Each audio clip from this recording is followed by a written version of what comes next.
Grace and peace, everybody. We are back. You saw the thumbnail. You saw the title. So you know what we're going to do? We are supposed to be doing our Friday Candace watch party. And I'm sitting here silently hoping that she doesn't go live at all. Anyway, she has not announced that she's going live. So maybe the Lord is moving. I don't know. But shout out to everybody who's jumped into the best live chat on the internet. Thank y'all so much. It's been a long week, man. It has. It has. But let's see who we've already got up in this building. What's going on, Zoe? How are you, friend? I see you over there. When does this air? Well, we're on here now. She usually goes live around 5 o'clock-ish sometimes, but she has not announced. So I'm going to go on a limb and say she probably isn't. I got a feeling because she doesn't usually go live on Friday, so I'm going to go on a limb and say she might not go live. But we'll see. What's going on? Visual. I see you. Visual Bible. Shout out to you. Texas Bully Mom. Where's a regular wide live? Oh, wait. It went normal. Shout out to you for sure. Thank y'all so much for stopping by. Avengers up in here. I see you, sir. Make sure y'all drop y'all like number. Of course, make sure you hit the like button. All right, what we got here? Kat, what's going on? Number 19. How are you? Good to see you. What's going on, Ruben?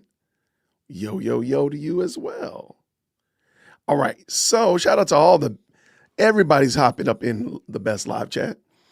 All right, let's not forget that AmFest is going on right now, America's Fest right now. And I'm sure you all have seen Ben Shapiro's keynote speech at AmFest yesterday. No problem. And I think it was fantastic. I did a video on it. We'll bring it back in and talk about it as well. But I don't know if y'all knew, but Erica opened it up yesterday.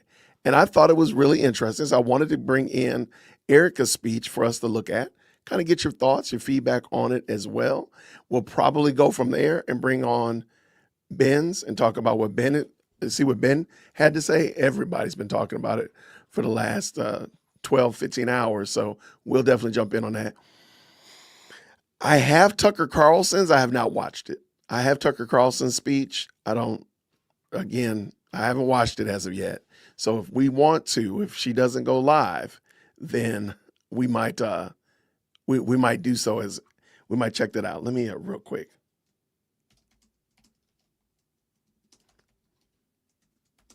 There we go. All right. So with no further ado, I appreciate everybody who's hopped up in here already. Appreciate y'all hitting that like button and let me know what your like number is for sure. Let's bring this in as always. Let's do green hearts in the chat. A lot of this could be done without me, and I believe. All right, let's go green hearts in the chat when we can hear, and let's go.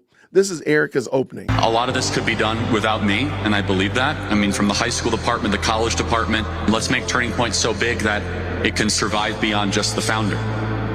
A lot of organizations and groups, as soon as a founder leaves, it just kind of collapses. A lot of my job is not always in the day-to-day details. It's very much vision casting, very much driving success. But we have a great board, and God forbid if something happens, they'll figure it out.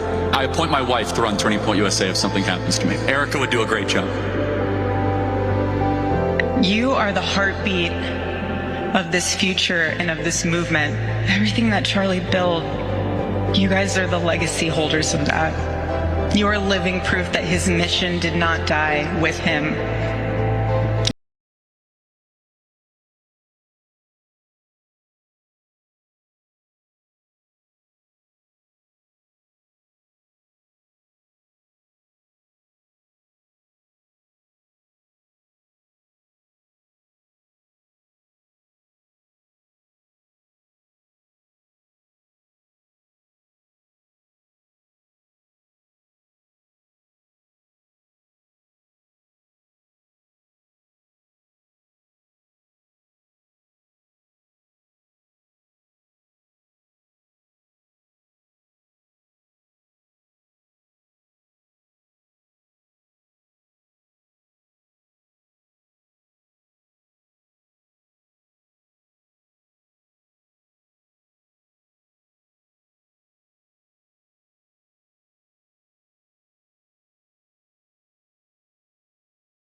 quick, before Erica jumps in, I just want to say, I think the openings, Turning Point USA really knows how to put their thumb on the pulse of the audience with their opening salvos. Their openings are top notch. Notice that this whole opening is Charlie Kirk, the deceased Charlie Kirk, now esteeming and edifying and building up his wife and saying that she'll lead and she can take control and all that kind of stuff like that. That really hits. I mean, that hits really hard if you think about it in light of the world that we're in and all these other people vying for, Turning Point, whatever, and then saying that she shouldn't do it, or as if she was like running to get that power. No, Charlie Kirk told her that she should run it. So that jives with everything else that we've seen and heard from other places as well. So now we're hearing it from Charlie himself. I just thought that was really good. And they seem to really have a good, I don't know who's responsible for it, but every time they do an opening for somebody, it always seems well dialed in. I don't know how to describe it another way, but it's just super dialed in to this person and the spirit of what they're trying to do right now. Shout out to them. Let's go. Oh,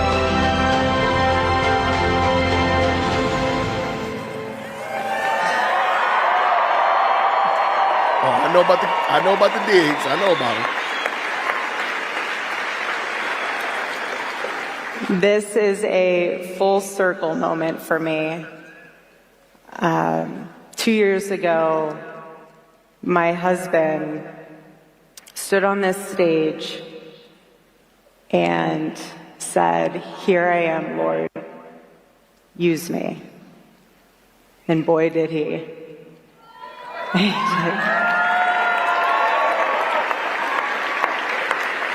It's really interesting. The enemy has thrown a lot of curveballs at us today and this week and the past 3 months, and one of them is the fact that my entire speech has been wiped because my iPad won't even turn on. So that's a fun technical difficulty that we can figure out. So we're just going to wing it. We're just going to wing it. I was going to share with you stats. I was going to share with you all of the things that we have going on building. So I'm going to just start it off with this. So last year, Charlie, I'll rewind.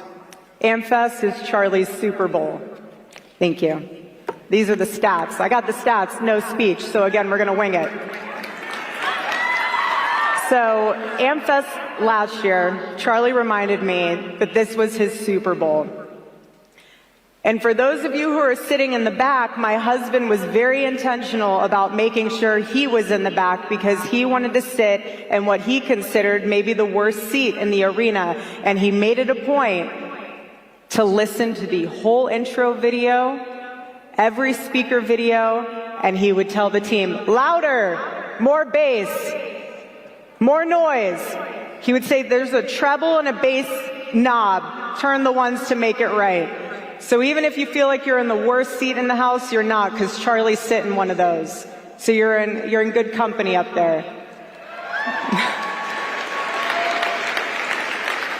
But what's also very interesting is that when Charlie first and the team first came up with, since I don't have a speech, I might as well just walk around.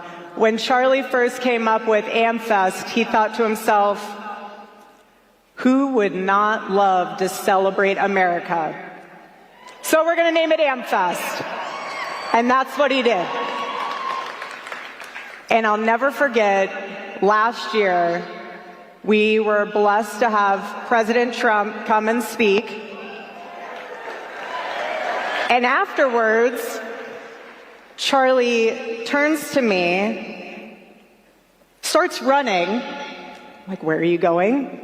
He's like, I'm about to go on Air Force One. I'm in heels trying to chase him to figure out what is going on. He goes, okay, so I got to get on Air Force One. I was like, good for you, baby. He's like, okay, so I need you to close out the AmFest, and I need you to do the staff meeting afterwards. And I was like, excuse me? He's like, yeah, you're closing out AmFest. And I was like, I am not closing out AmFest. He's like, yes, you are. And I said, what am I supposed to say?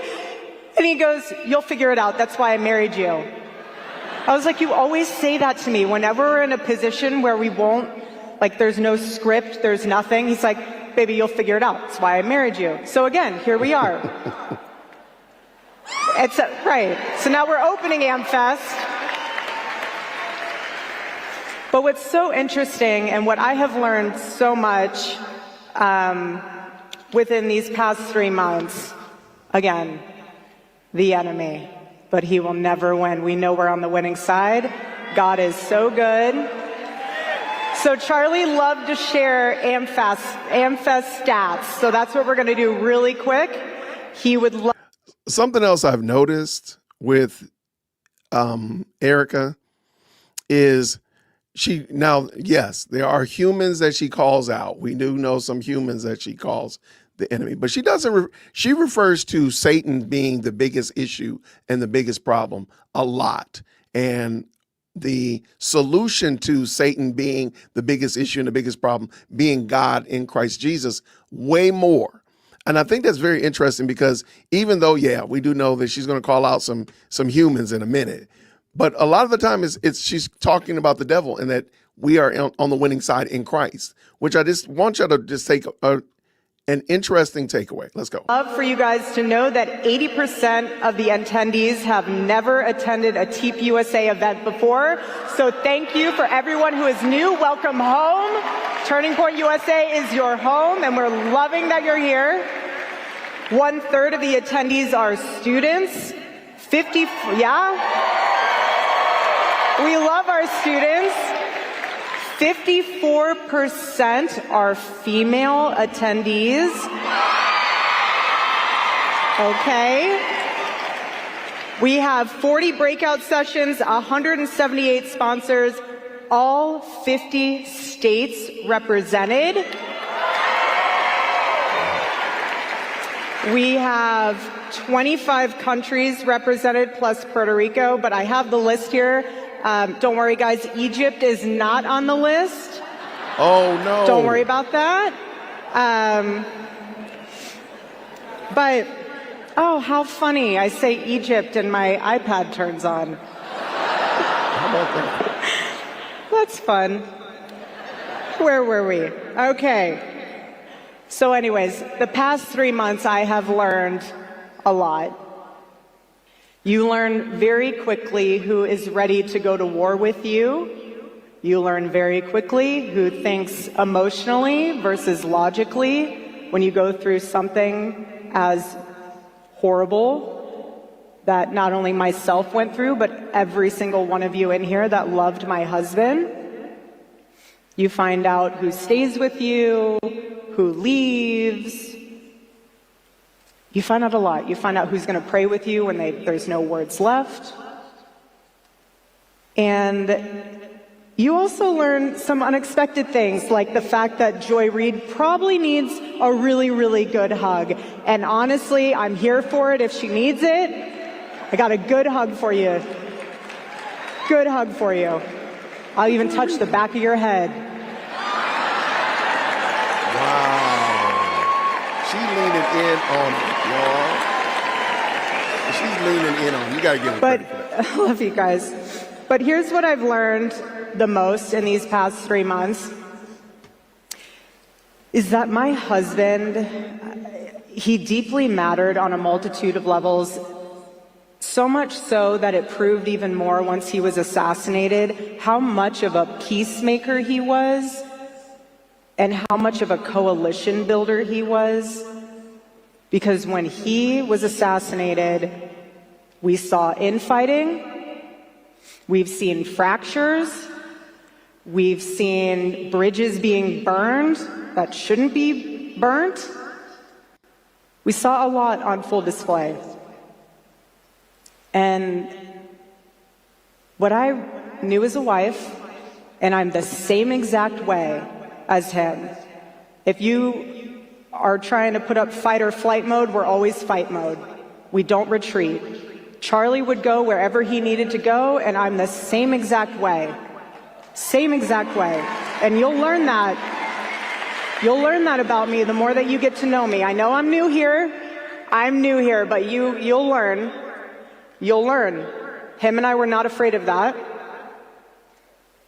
And that's also why the past several months, several weeks, I honored my husband by completing all of his pre-planned fall media tour hits for his book, any commitment he had.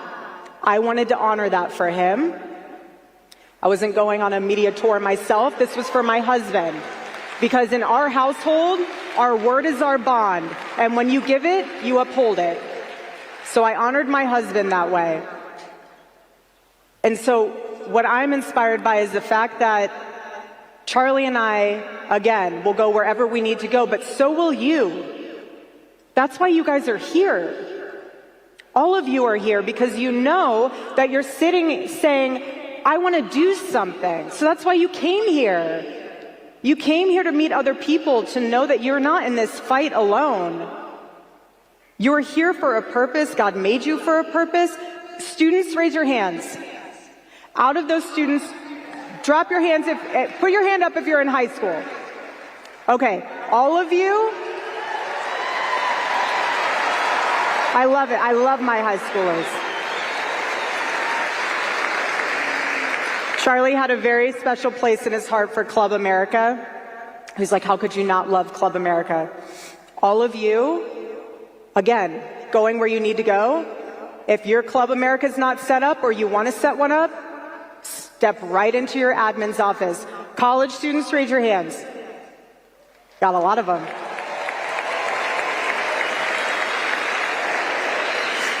So where you got to be willing to go is on your campus. That means either starting a chapter, joining a chapter, maybe even one day putting up a tent in the quad. We're not afraid. For churchgoers, hold your pastor accountable for biblical citizenship. Okay? There are so many ways to get involved. That's why Charlie built Turning Point USA the way he did. He didn't care your race, your age, your background. If Charlie listened to every single person that told him, you're too young to make a difference, you don't have enough connections, you're not going to do it, he would have let that noise consume him, and he would not have built the machine that he has built today. So don't you dare let anyone tell you you're too young, you're not smart enough, and you're not connected enough. As long as you're a part of Turning Point USA, we will empower you and give whatever you need to be able to make that come to life. Okay?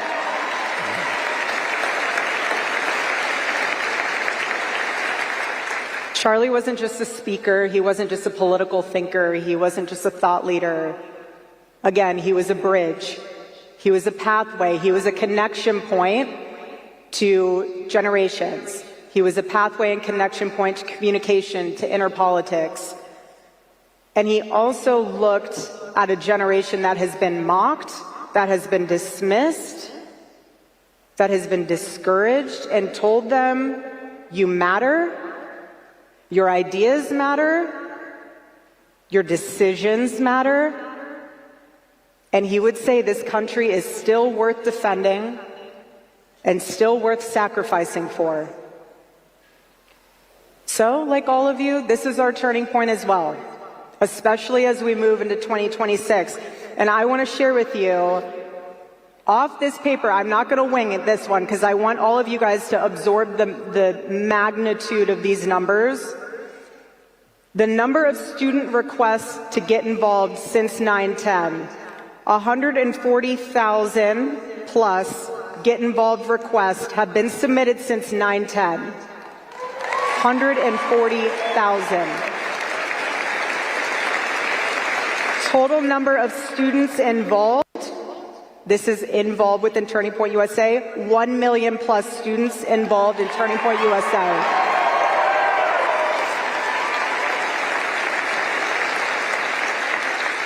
Current chapter numbers as of December 18th, 2025, 3,082 Club America chapters, 1,432 college chapters, So that leaves 4,514 total chapters as of today. And we are starting 50 chapters per day at Turning Point USA. It's amazing. Something I also love right now is how we are getting some amazing state partnerships with Club America. I want to give a huge shout out to Oklahoma. Oklahoma's in the house. Florida. Okay. Indiana. Texas. Of course. And Tennessee. Another turning point for us for 2026 is the Make Heaven Crowded Tour, something I'm very excited about. For those of you who attended the memorial service, that revival is a slice of heaven that I'm going to make sure we take around this whole entire country. So we have different tour stops that are going to be coming up that I want you guys to be aware of. Feel free to take a picture whenever they put it up there. But if you're in any of these cities, we are bringing that to you. It's going to be amazing. God is so good. God is so good. I also want to note that our church partnership, since 9/10, we have over 8,000 church partnerships and counting.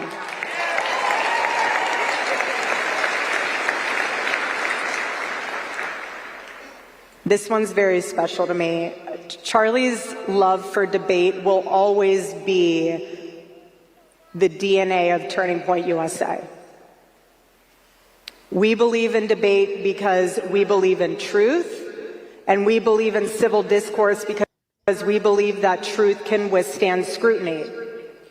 So that is why we will be launching the Pick Up the Mic initiative and getting back on campus for Prove Me Wrongs and campus tour events this spring and fall of 2026.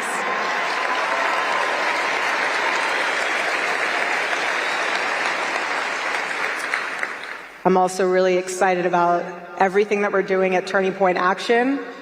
We are locked in and mission focused for both 2026 and 2028. We're investing in states and not just in races.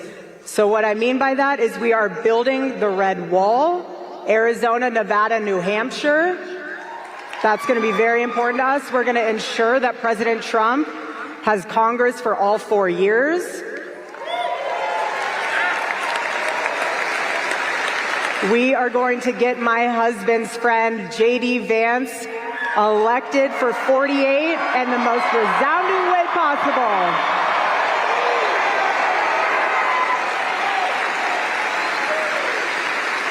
And for our hometown Arizona folks, so you guys in the house, Arizona, go bigs or go home is where we're at right now mentally. But my husband didn't build this movement so people could feel comfortable. He built this movement so people could feel brave and to be brave with action. So people could see on full display that when you stop talking to people, especially those that you disagree with, you are the one that actually becomes weaker. Let that sink in. So you may not agree with everyone on this stage this weekend, and that's okay. Welcome to America.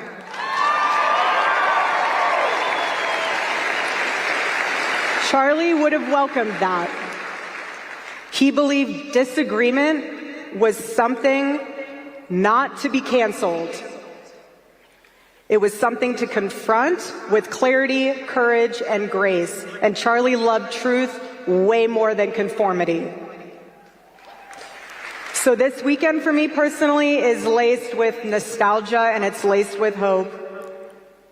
But deeper than that, it's about carrying forward what Charlie built and ultimately what he gave his life for. And I've said it before and I'll say it again.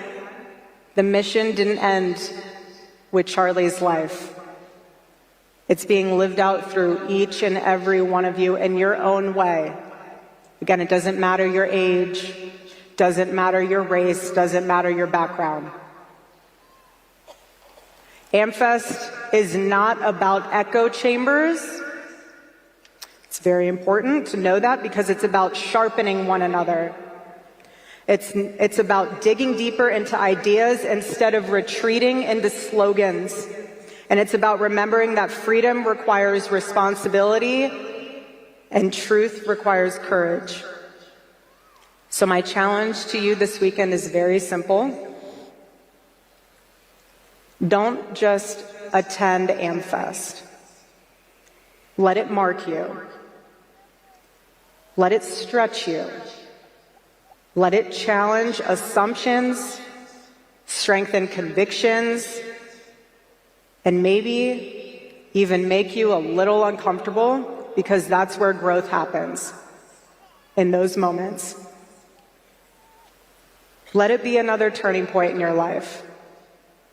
Another moment where you decide not to drift, not to disengage, not to give into cynicism, but to stand up boldly, to be brave, to speak clearly, because that is how we are going to honor Charlie. We are going to honor him not just with words, but with action. So with that, welcome to AmFest.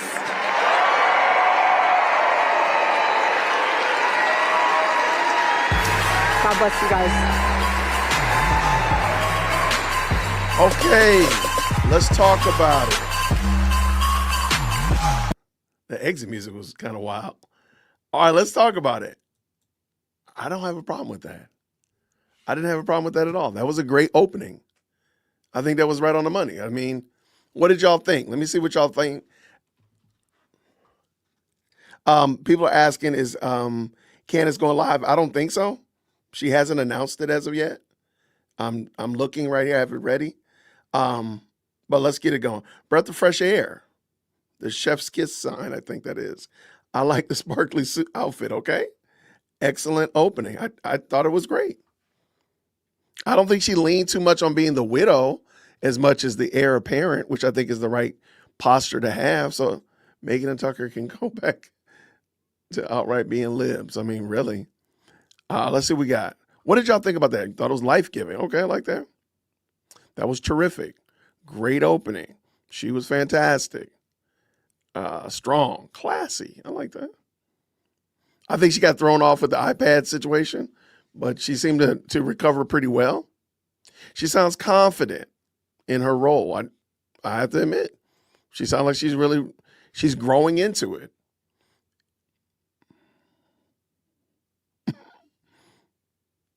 All right, let's see.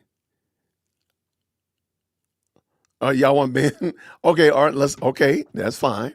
Let's see. Let's look at these. Okay. As my good friend likes to say, let me see what these likes is looking like. All right. Let's see what we got over here. Oh, come on, y'all. I got 200 likes. Come on, man. There's 600 people watching, 900 people watching almost. Can you help a brother out? Help a brother out. Can I get them likes up? Let's get them likes up. And I'll cue in Ben. I'll get Ben's ready because I have it ready now. I have it ready for y'all. Like, let's see what we got here. Oh, now we looking better. Now we getting there. We moving in the right direction. Getting them likes. Go ahead and hit that like button. It's not going to hurt you. I promise you. It's not going to hurt you.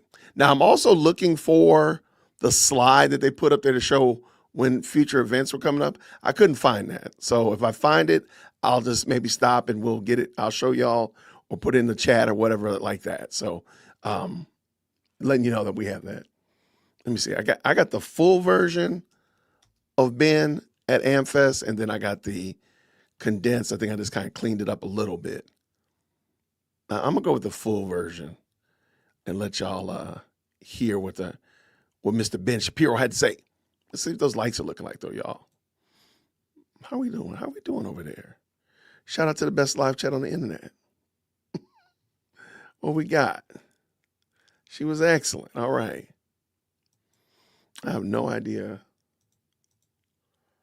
Share that. Bang. Got you ready. We get them likes up. Them likes is looking right. There we go. Now we had 300 likes. There we go. Can I get 350? I'm at 3 on the dot, man. Can I get 350? Help a brother out while we doing this. All right, I'm going to bring Ben Shapiro in. Y'all make sure, unequivocally, you hit that like button and drop your like number in the chat. Let's go. There we go. Let's bring this in. Let's see what Ben's got to say. Now, I know y'all already heard what Ben had to say, so let me see. He said Ben was the best part. I didn't watch anybody else. This is one of Ben's best. I have to say, now, let me ask a question. Let me throw a question out there. Would y'all have a problem if Erica said, it's time for me, I kept everything moving in the right direction, I'm going to step aside and I'm going to ask the board to consider a new CEO, and my recommendation is Ben Shapiro? Would y'all have a problem with Ben running Turning Point? Just a thought, just a question. Matter of fact, I think my good friend, would you have a problem if Ben were placed in leadership at Turning Point? Just a thought, just a question. Ooh, some people say yes. I like Ben, but no. Okay. I should phrase the question differently, darn it.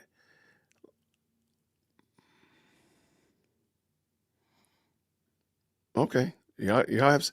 I should have phrased that question better. I'm gonna make a poll question. I'll do a better job in the poll question.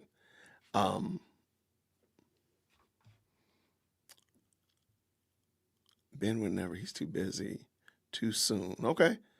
I just was. Hey, I said I like what Ben had to say. I said he said the tough things that need to be said. So I was like, okay, what if he was the leader of running Turning Point?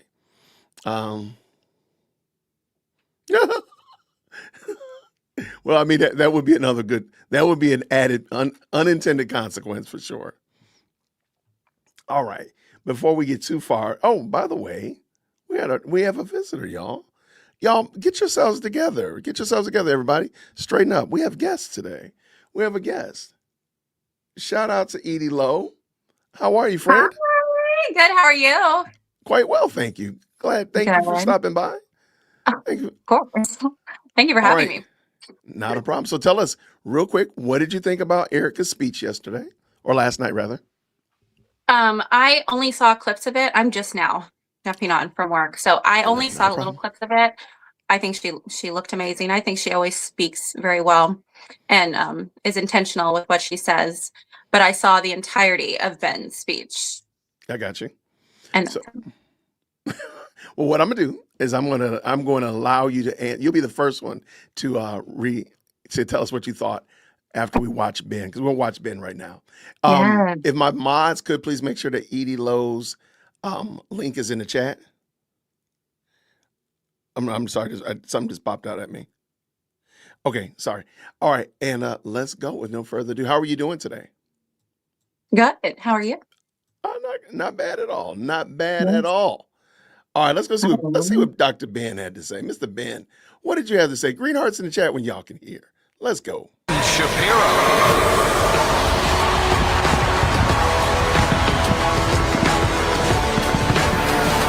Okay, they do be wilding out with the fire.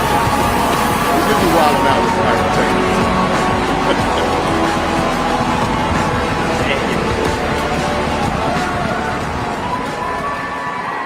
Thank you so much. Thank you so much.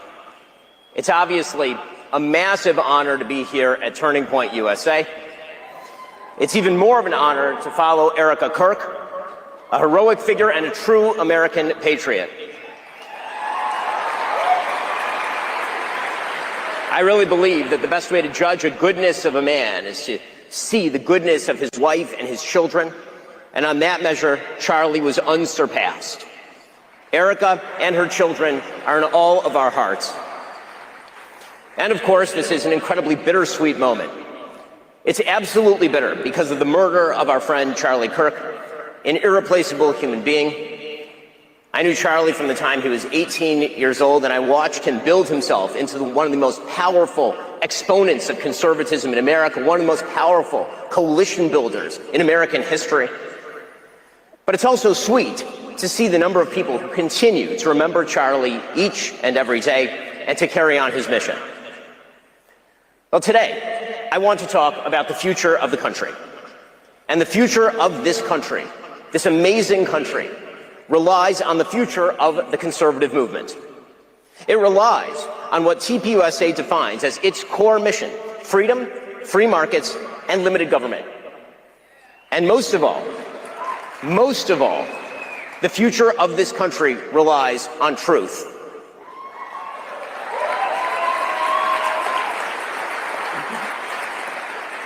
This country relies on truth because victory, true, real, lasting victory, cannot be achieved without truth. Victory without truth is victory for a lie, and that is no victory at all. And unity without truth is no unity. It is merely solidarity in falsehood. You see, we live in a chaotic time, in a time when lots of people are asking lots of legitimate questions about the conservative movement. What ought we to think about the relationship between free markets and traditional virtue? How should we craft a pragmatic foreign policy that spreads our interests and upholds our ideals? What governmental means are appropriate to achieve political ends? All of these questions aren't new, of course. They've been asked for as long as human beings have been talking about politics, thousands of years.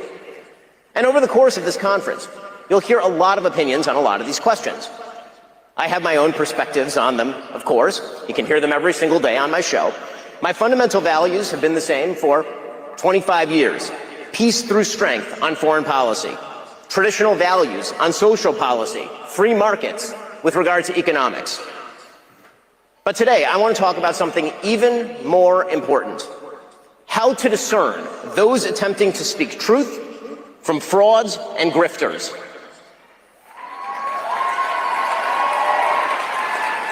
Because something is new.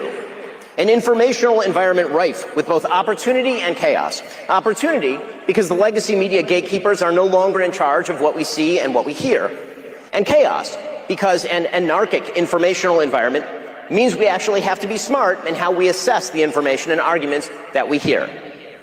Why does that matter? Well, because today the conservative movement is in serious danger. It is in danger, not just from a left that all too frequently excuses everything up to and including murder. The conservative movement is also in danger from charlatans who claim to speak in the name of principle, but actually traffic in conspiracism and dishonesty, who offer nothing but bile and despair, who seek to undermine fundamental principles of conservatism by championing enervation and grievance. These people are frauds, and they are grifters, and they do not deserve your time. And they are something worse than that, a danger to the only movement capable of stopping the left from wrecking the country wholesale. So today, I want to discuss 5 obligations that people who speak to you on matters of importance have to you. I want to speak to you about our duties. Our first duty is truth. We owe you the truth. That means we should not mislead you. It means we shouldn't hide the ball.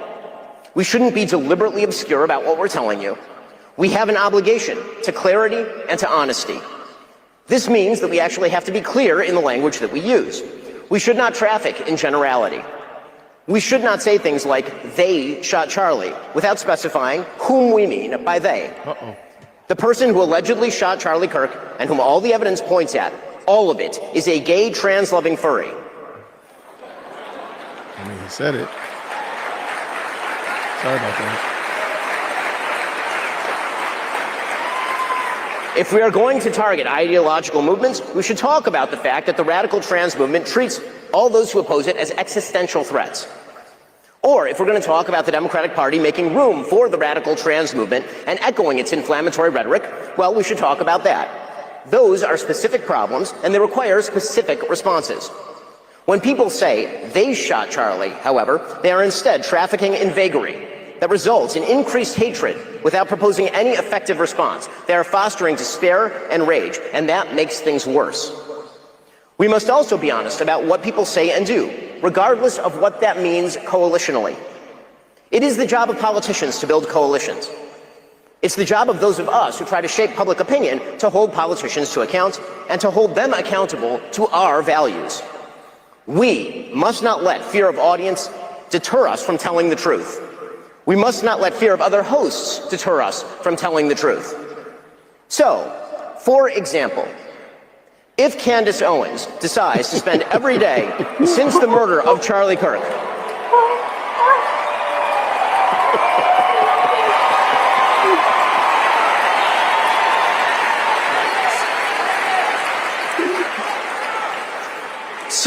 if Candace Owens decides to spend every day since the murder of Charlie Kirk casting aspersions at TPUSA and the people who work here, who worked with Charlie every single day, his best friends, to cast aspersions at Mikey McCoy and Andrew Colvin and Blake Neff and Tyler Boyer, and yes, at Erica Kirk, and to imply or outright claim complicity in a cover-up over Charlie's murder, to spew absolutely baseless trash implicating everyone from French intelligence to Mossad to members of TPUSA in Charlie's murder or a cover-up in that murder, then we, as people with a microphone, have a moral obligation to call that out by name.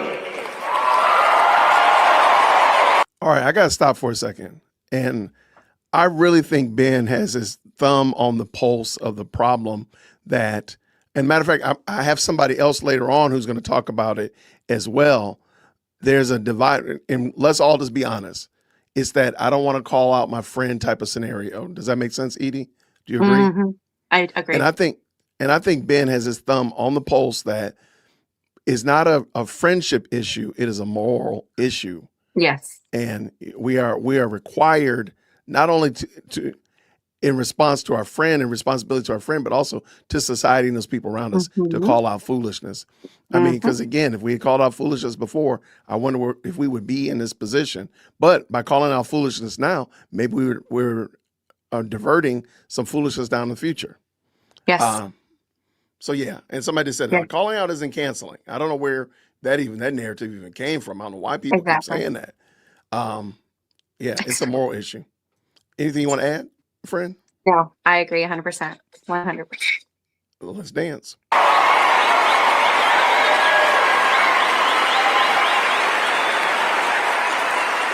Erica Kirk and TPUSA never should have been put in the position to have to defend themselves against such specious and evil attacks, particularly in a time of mourning.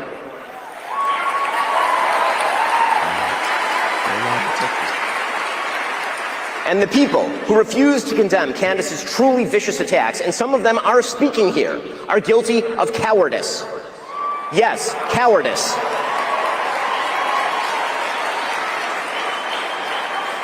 The fact that they have said nothing while Candace has been vomiting all sorts of hideous and conspiratorial nonsense into the public square for years is just as cowardly. Second, because we owe you the truth, we owe you the duty to speak out of principle, not personal feeling.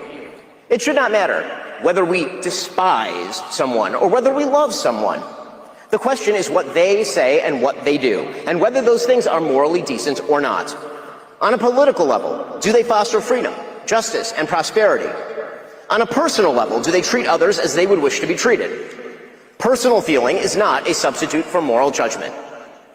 To take again the Candace Owens situation as an example, friendship with public figures who say or do evil things is not an excuse for silence on the matter. Okay, I'm going to stop for a second. Is it fair to say that Ben has a bird in his saddle named Candace Owens? Is that fair? Yeah. Yes. He's not going to let that go. I love that he brings this up. All right. Where are you? How are you feeling right now? What are your thoughts at this moment? Oh my gosh. This is the first time I heard it. I was working and my eyes just slowly turned because the screen was over here. And I was yes, with the snaps. Candace has been awful to Ben. Yeah. After October 7th happened, I don't know if you remember all of that transpired. She was wicked towards him and towards his people.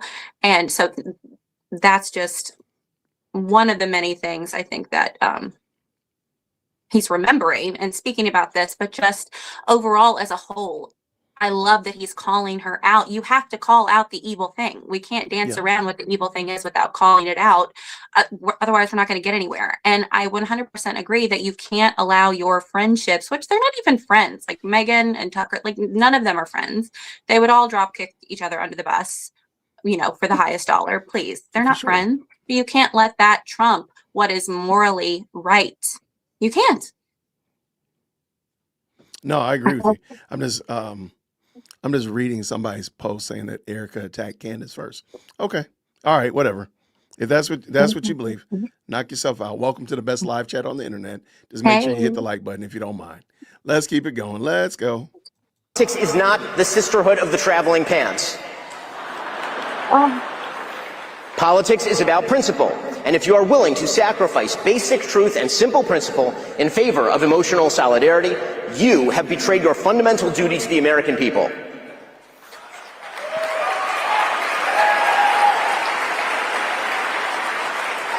First off, I should break the omerta here and just be a little bit clear. The notion that people in our industry are close friends, like we all take holiday breaks with each other and go to each other's kids' graduations and stuff, is generally untrue. Some people do that, most of us don't.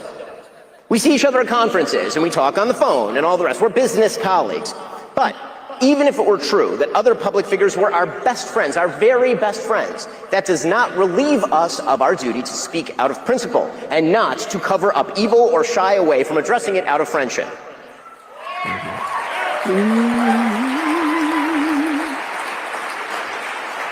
So no, Tucker Carlson, it is not an excuse to go silent on Candace's targeting of TPUSA.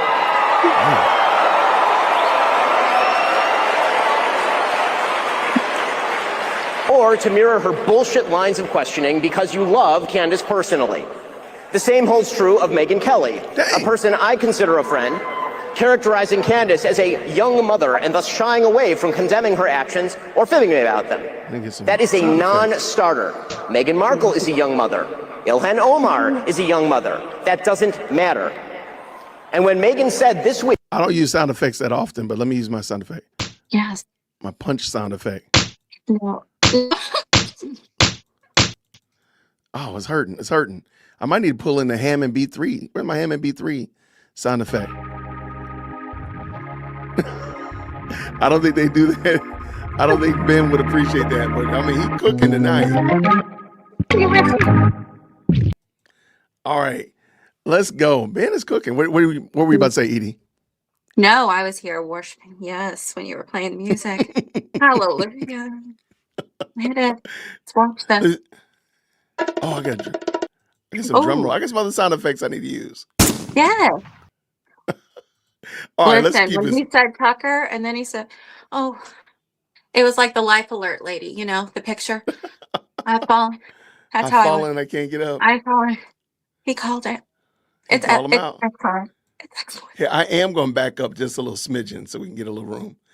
But I something interesting. What? Megyn Kelly made a lot of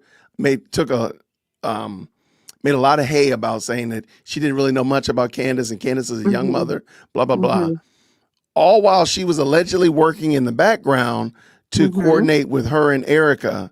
So which one was it? Did you know what she was saying? Right. Yeah, she's because a liar. So that means that when she and Ben were on stage and Ben said that Candace said this, and Megyn clutched her pearls. Like, what are you talking about? She knew what he was talking about. Is that what she's saying? Really? I don't take in that content. I don't take in that content. But yeah, the lies. And so, get it, Ben? Yes, Ben. Yeah. Okay, let's go. Characterizing Candace as a young mother and thus shying away from condemning her actions or fibbing about them. That is a non-starter. Meghan Markle is a young mother. Ilhan Omar is a young mother. That doesn't matter.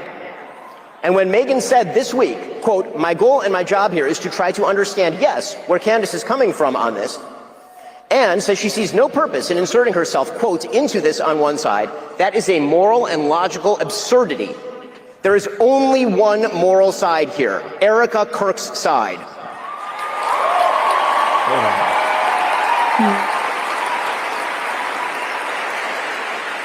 Okay, hold on.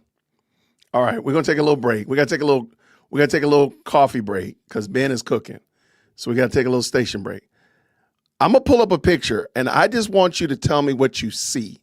Well, like, what does this picture look like to you? Hold on one second. Because our girl has put up her stream announcement. Y'all look at this, and I'm just going to put it up. I'm not going to say anything else. Oh my gosh, what is she wearing? I'm sorry. What is this? She looks like a Muppet. Let's see. Little Benny's breakdown. That doesn't look like a hijab. That doesn't look like a hijab. No. This that doesn't look like that's you. When you first look at it, just turn and look real quick. That don't look like a hijab. Okay, I caught the mustard yellow or lime green, but now, yeah, I can see because it's blending with her hair, and it does look like she's wearing a hijab. Or I would call it a niqab. She'd probably spring for the Why is she wearing that? Why is she? Exactly. You look ridiculous. Little Benny's breakdown. It really burns my biscuits when she does this kind of thing. She can't stand the heat, so she has to put people down. It's like when she was her interview with Pierce, and she said, "I don't think you're holding on to your thoughts," when he called her out, and we all saw. Or don't. What did she say? You're talking about what I said and not listening to what I'm saying, or something ignorant. You can keep saying you can keep repeating what I said, or you can listen to what I'm saying, girl. Yeah. No, that looks very. But anyway, I mean that's par for her course. I just wanted y'all to see that. Like, are we for real? So we got time. Needless to say, we have time to be ready. But I do think this is adorable that she's going to just sit there and slam AmFest, and I guarantee she's still not going to address her alleged international assassination hit or anything like that. We'll never hear about it again. Never hear about it again. And her guy is getting roasted on Twitter last night. I don't think she's going to bring up that guy anymore either. No. He got barbecued, flambéed, and spit roasted yesterday. It was crazy. Hey, let's keep it going. Let's go. Shout out to the person that said, I'm putting Candace down. You're right. Because that's what we do here. We make fun of her. So if you're not new here, you know what? This person, you should have got your seat up in the front of the church. You should have come up here to the front of the church. We make fun of Candace here. I hope you didn't expect anything else. Good gracious. Were you expecting a non-biased opinion? You better go somewhere else for that. Welcome to the party. You know, the side of the widow with 2 children whose husband was shot live on camera in front of all of us. Friendship with the person accusing TPUSA of a cover-up of Charlie's murder is no excuse for cowardice.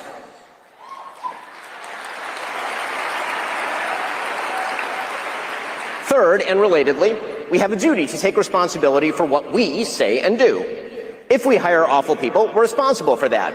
I have some experience there, as you might suspect. That means that if we offer a guest for your viewing, we owe it to you to ask the kinds of questions that actually get at the truth. If we agree with a guest, that's fine, but we should own it. So, for example, if you host a Hitler apologist, Nazi-loving, anti-American piece of refuse like Nick Fuentes, You are surviving. Hey, Ben, tell us what you really think. Hold anything back. You know, the Nick Fuentes who said that the Vice President of the United States is a, quote, fat gay race traitor married to a Jeet. The person who said that Charlie Kirk was a, quote, retarded idiot. The person who said, and pardon my language here, it's his quote, that he, quote, took Turning Point USA and fucked it, and that's why it's filled with groypers. If you have that person on your show and you proceed to glaze him, you ought to own it.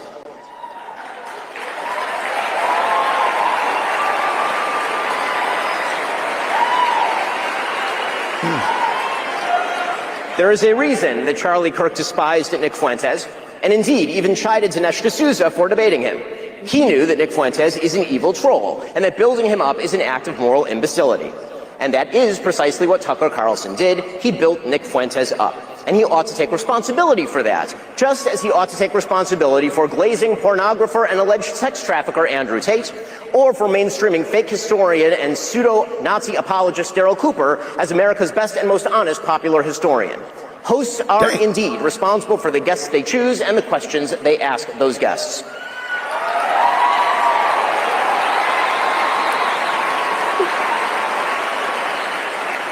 Do you at all, Edie, think that Ben is holding back anything? No. Please, well, no survivors. Yeah, there was none left. There was none left. I do hope that Turning Point considers and looks at this at who are their actual supporters and their actual allies. It makes adjustments accordingly, because I think it's fair to say somebody like Ben, and I'm going to say it, I think Tim Pool are much more allies than some of the other people that they're going to have on the stage. Yes. That's just my little 2 cents. That's just my little 2 cents there. But shout out to Ben. Ben is crushing it. Let's go. Where's Ben? Yes. Fourth, because we have a duty to truth, we also have a duty to provide you with evidence of the claims that we make.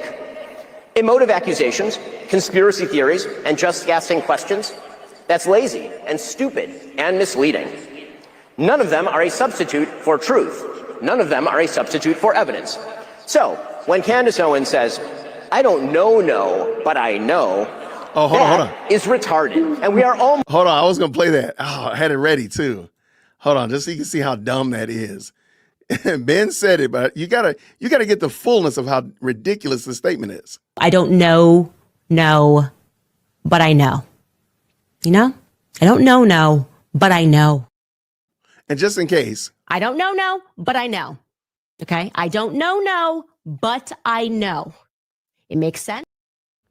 There you go. Just so you can know just how ridiculous that is. And if you have some questions. You don't get to ask those questions. What's wrong with you, Mom? Why are you so scared? You don't get to do that. You don't get to ask questions. All right. Ben, continue, sir, please. More retarded for having heard it. He said you're more retarded.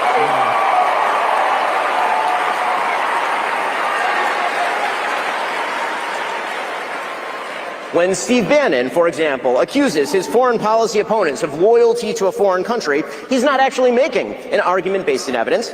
He's simply maligning people that he disagrees with, which is indeed par for the course from a man who was once a PR flack for Jeffrey Epstein. Check the record. Our duty to provide you evidence means we actually have to do much more than just ask questions. Just asking questions is something my 5-year-old does, and it's really cute when it comes from my 5-year-old. But when grown men and women spend their days just asking questions without, seeking answers, they are lying to you. In fact, they're doing something even worse. They are seeding distrust in the world around you, and they are enervating you in the process.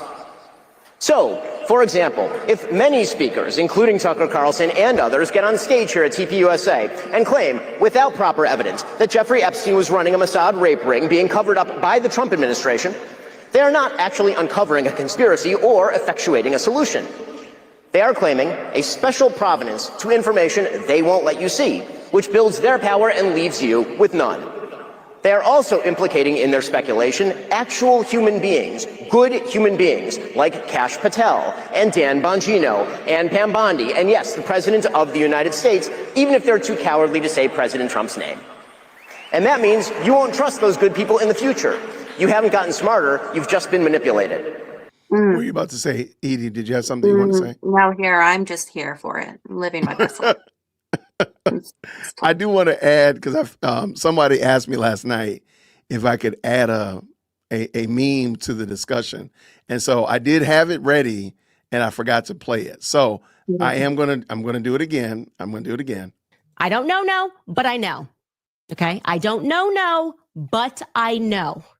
It makes sense. All right, and the response to that is very simple. What you just said is one of the most insanely idiotic things I have ever heard. At no point in your rambling, incoherent response were you even close to anything that could be considered a rational thought. Everyone in this room is now dumber for having listened to it. God have mercy on your soul. There we go. I might have to end every show, every Candace episode with that. I mean, that might be how we end it now.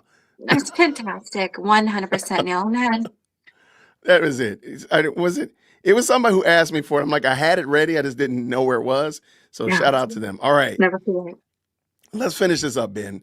Shout out to Ben Shapiro. When forced to demonstrate their evidence, these same people will often refuse to provide it. They'll claim ignorance. They'll pretend they're outside the system, and they don't have access to actual information. You know, they're just asking questions. But many of these same people have direct pipelines to informational sources. So, for example, if Tucker wants answers to his questions about, say, Jeffrey Epstein, he could call the Vice President of the United States. He's quite close with him. But he won't, because that might undermine the empty speculation. None of this means there aren't actual real conspiracies in the world. Of course there are. But actual conspiracies require actual evidence. Yes, there was a Russiagate conspiracy, and we know the names of the people involved and what they did. We know Hillary Clinton and Fusion GPS and James Comey and Loretta Lynch and Adam Schiff. We know all of those people. Yes, there was a COVID-19 conspiracy. We know that Anthony Fauci worked to shut down alternative solutions from people like Jay Bhattacharya. But when people posit a conspiracy and then provide you no evidence, they are doing you a fundamental disservice, and they are making you stupider in the process. Dang. Finally, because it is our job to make the lives of our audience better, right? That's really our job, is to give you more information to make your lives better. We have a duty to propose solutions. That's why we have to talk about our problems in order to find the solutions. That's what politics was supposed to be about, after all, finding solutions to our common problems.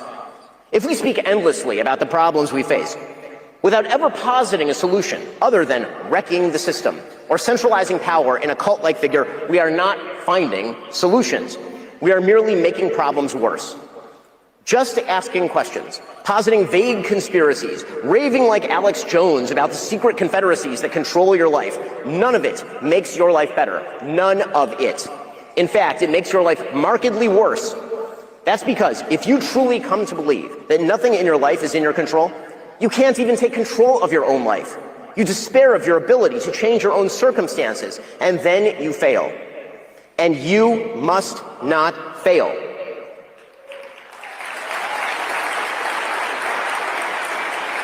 Must not fail. Because here is the most fundamental truth of all in the United States. For all of its problems, many of which, a huge number of which, are real and serious, the United States is still the greatest country in the history of planet Earth. What are you doing? What are you doing? We have the greatest Constitution ever devised by man. We have the greatest founding philosophy ever put to paper in the Declaration of Independence. In this country, you can make of yourself what you will. And if there are true obstacles standing in your way, we can all work together to remove them. That, by the way, is the essence of conservatism, that we live in a world created by God with a logic and a rationale, that we as human beings were created in God's image, as it says in the book of Genesis, with creative capacity and the power to choose, and that in a free country of limited government and defined powers, with property rights and equality under law, our destiny is in our hands, and that we all have a duty to make the most of that historic opportunity. Anyone who tries to convince you otherwise is lying to you, and they are making your life worse in the process. Now, that lie may feel good in the moment. It may excuse us from taking the corrective action we can take on a personal level to fix our lives. It might give us someone else to blame for our own failures. But in the end, the lie kills. Not just your future, but the country that we've been given. So, for those of us who talk for a living, that's our job. To discuss America's problems with truth and with evidence. To provide possible solutions. And to encourage Americans to succeed and make great decisions. We who speak to people on a regular basis, who have a microphone and an audience, we have duties to you. The duty to speak the truth. The duty to speak from principle, not personal feeling. The duty to take responsibility for our own actions. The duty to provide you with evidence to do more than conspiracize or just ask questions. And the duty to posit real solutions. And if we fail in those duties, you shouldn't listen to us. But you have duties too. Far more important duties. Duties to God and to yourself and to your families. The duty to do the best for yourself and your family and your country with the abilities that God gave you. The duty to be grateful for this extraordinary country. The duty to celebrate what we've all been given and to fight to preserve it. All of that, every bit of that, begins with truth. We owe you that quest for truth. You owe yourselves that quest for truth. And true victory only comes through truth. Thanks so much. Happy to take a couple questions. All right. Shout out to Ben. There are a few questions, so before that happens, great standing ovation.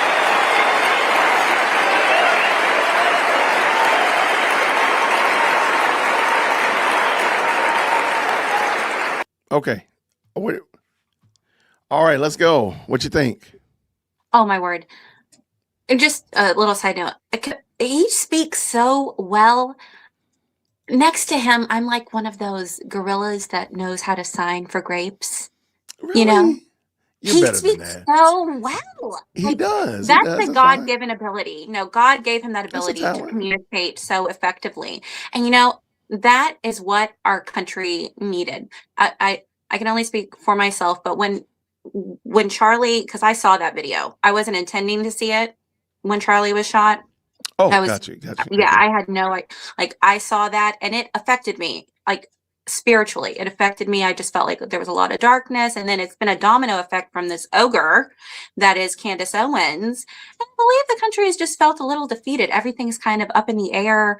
We're calling evil good and good evil. And this speech from this gentleman, God bless him, that's what we needed to hear. That is what the American people is all about. And God bless him for giving credit to this country. It really, again, burns my biscuits when the ogre that is Candace Owens wants to put down our country and talk about how awful it is. Now, my husband is a veteran, full of veterans. My family is full of veterans. And also my father was an immigrant from Lebanon, and he loved this country, everything about it. And it was an honor for him to live here. So I love that Ben, he just speaks so darn well.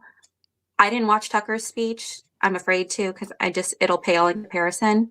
I think it was courageous to call them out, because it takes a lot of courage, because you know what's coming. He knows what's coming for him from this ogre.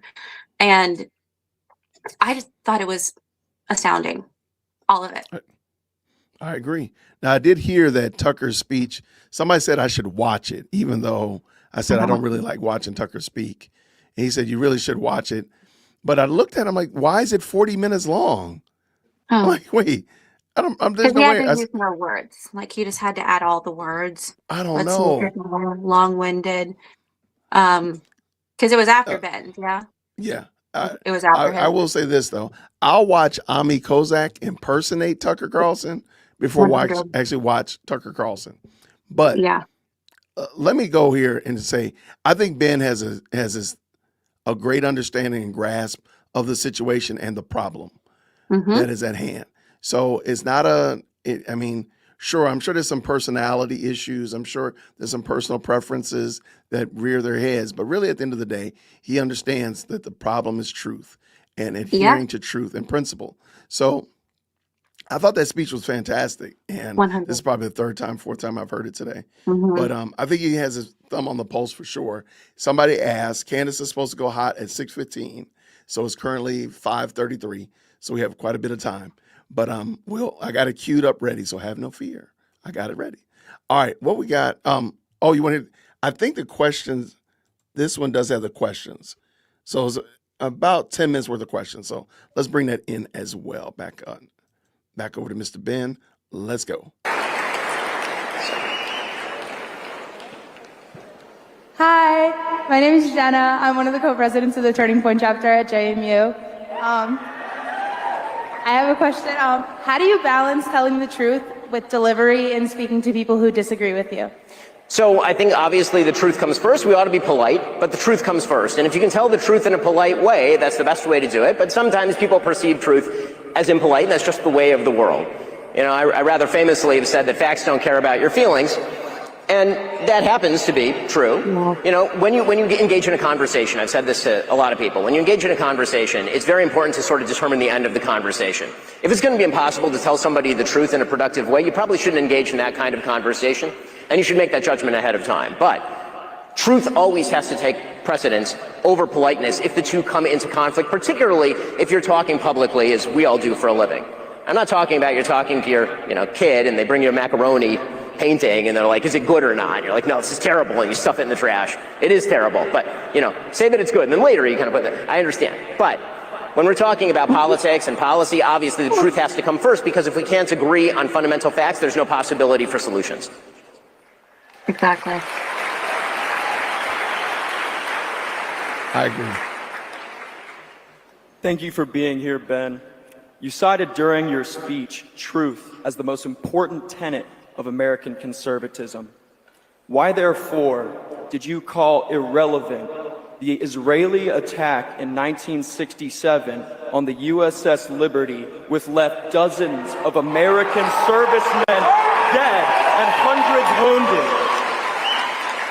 So what I just want to ask a question, and I'm not trying to minimize the what happened to the USS Liberty, but I'm gonna go on a limb. I don't think either of these people in this picture were even alive during that time.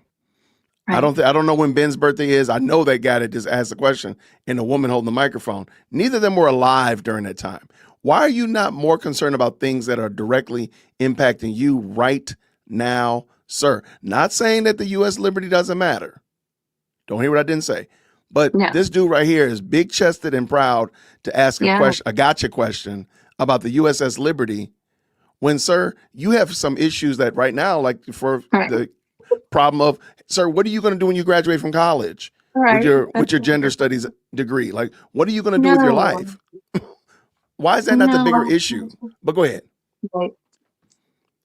No, I nothing. I have nothing. I don't understand why I don't understand these gotchas about things that happen. And again, I'm not saying that they're not important. All I'm saying is that his volume keeps getting higher as the applause. Yeah. What do you have to say about that? Like, brother, you're about to get cooking. Yeah, because Ben is about to let him have it. All right, let's go, Ben.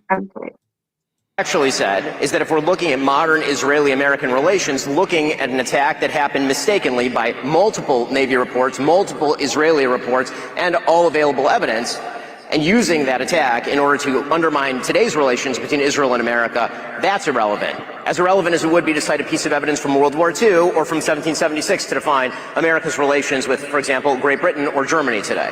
That does not mean that the attack wasn't horrible for the Americans involved, that it wasn't bloody and terrible. The Israeli government paid reparations to the people who were killed. If you look at the actual military record of what happened on the USS Liberty, it was clearly a mistaken and tragic attack. The people who frequently cite the USS Liberty, however, are not talking about the specifics of the USS Liberty. I suspect that the vast majority of people who bring this up are doing so in order to suggest that Israel deliberately attacked an American ship because Israel deliberately wants to harm America. It is connected generally with a larger point. I wonder if that's your point. If the truth matters, then the Israeli government must be held accountable for that attack. The American flag was flying on that ship. You do not mistake an American ship for a foreign one when our flag is flying. So, and we can spend the rest of the time talking about the specifics of the U.S. Liberty attack, or you can actually go look at the naval investigations that were done, multiple naval investigations that were done. The reality is that people were flying Mirage planes for the Israeli military at the time. The USS Liberty was sailing in an area where it had essentially gone off-grid. The Israeli military mistook it for an Egyptian ship. They thought it was shelling Al Arish, which happened not to be true. In the initial attack, the American flag was knocked down, and then the attack went on for about 90 minutes. And then, as soon, you can hear this, by the way, on the tapes of the Israeli pilots talking to each other, as soon as they realize that it's an American ship, they call off the attack, they speed a ship to try and help the USS Liberty. There have been multiple unfortunate friendly fire incidents between Allied forces, including, for example, in the Gulf War, where U.S. forces were responsible for killing about 9 British troops during the Gulf War. It's an unfortunate reality of war, but you're not answering my question, which is, what is your broader agenda in asking the question? Because I suspect that your question is not limited to your specific ire over an incident that happened in 1967. Okay, can you repeat what you said? I think we should question any foreign country's relationship with our government. That's totally fine, but I'm just wondering why you serve American interests. Again, I'm perfectly fine with questioning any country's relationship with the United States. I just wonder, and just to jump in, notice his question changed when he got pushed back. his question morphed and the such like that. I just wondered, did he ever get up and speak on Ukraine like this? No. When we were sending tractor trailers loads of cash to Ukraine? No. Do you have that exact same energy for anywhere else? I mean, we do send money other places as well. Israel is not the only one that receives benefit from the United States. Good, bad, or indifferent, whether you like it or not. There's a lot of them. Do you do that same thing for Canada or China or anywhere else that we send money? That's all I'm asking. Because again, it just seems pretty convenient to talk about this topic, and he seems to be failing. He's failing miserably. And he has sent information to Candy's tip box for sure. Oh, no question about that. 100. But again, I'm wondering what your motivation is in bringing up a 6-decade-old attack as though it is the number one issue in assessing the relationship between Israel and the United States today. Well, many problems persist to this day, but it's interesting that you say 6-decade-old incident when there are many people in this audience who were alive for that attack, as if this is something that's irrelevant. Well, it doesn't no, it's just not particularly relevant to assessing the relationship between the United States and Israel today, in the same way that in 1967, there are a wide variety of countries with which the United States had different relations. Okay, it's clear you're not going to actually answer the question, so I'm happy to move to this one. Okay. Ben is cooking. Unfortunately, this will be the last question. Hi, my name is Natasha, and I'm a TPUSA chapter member at Loyola Marymount University in Los Angeles.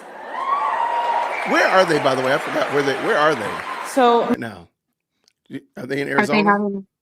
That's what I'm not sure. I thought that's where they were kicking it off. Okay, I wasn't certain. I'll find out. my question is, just with the divide in the conservative movement right now, what is your suggestion as to how young people can kind of come together and bridge that divide and just, bring unity right now? So again, I think that unity has to be reliant on first principles. No one would ask conservatives to unite with radical trans activists because that would be silly. And so we first have to decide what are the principles that we hold in common and then actually determine who are our allies in that particular fight.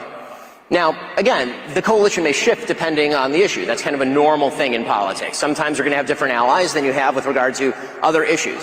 But when it comes to how young people ought to decide what they believe, that's the thing I most care about. Because if I'm talking about the long-term trends of America, not merely the coalitions of the moment, which break and reform and break constantly. Right? George W. Bush's coalition was obviously not Donald Trump's coalition, and Donald Trump's coalition is not going to be J.D. Vance's coalition, meaning every politician has their own coalition. That's the nature of electoral politics. What I'm more concerned about is the trajectory of how people think and what people think. And so before determining how to unify with others, you should first decide what are the things that are important to you. What are your fundamental values? And then you should find people who agree with those fundamental values, because the problem is if you don't, then when push comes to shove, things come apart pretty quickly. I'll take one more. I don't think that work's taking Hi, Ben. Big fan of yours and stuff. And I'm currently a college sophomore, and my university just started a chapter, and it got approved. So just for your advice, how can we spread conservatism on campus and any hate or anything like that? Just combat that. And what would your be words of encouragement? I mean, my words of encouragement are look at Charlie Kirk, right? That's the word of encouragement. Charlie was your age when he started doing this. Again, I referenced earlier that I met Charlie when he was 18 years old. It was actually a David Horowitz Freedom Center conference, and Charlie was going around trying to meet donors. And I saw this really nerdy, tall, gangly kid walking around trying to meet people, and I started introducing Charlie to a few of his sort of original donors. And I, by the way, in the first conversation with Charlie, I've said this before, but it's true. Charlie walked away, and I turned to my friend Jeremy Boring. I said, that dude's going to be the head of the RNC one day.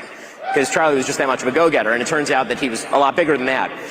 I think that everyone has the potential to do that. Not everybody has the same exact skill set, and you have to find the skill set that best suits you. Maybe you're great at debate. Charlie was great at debate. Actually, what's fascinating about Charlie is that Charlie made himself great at debate.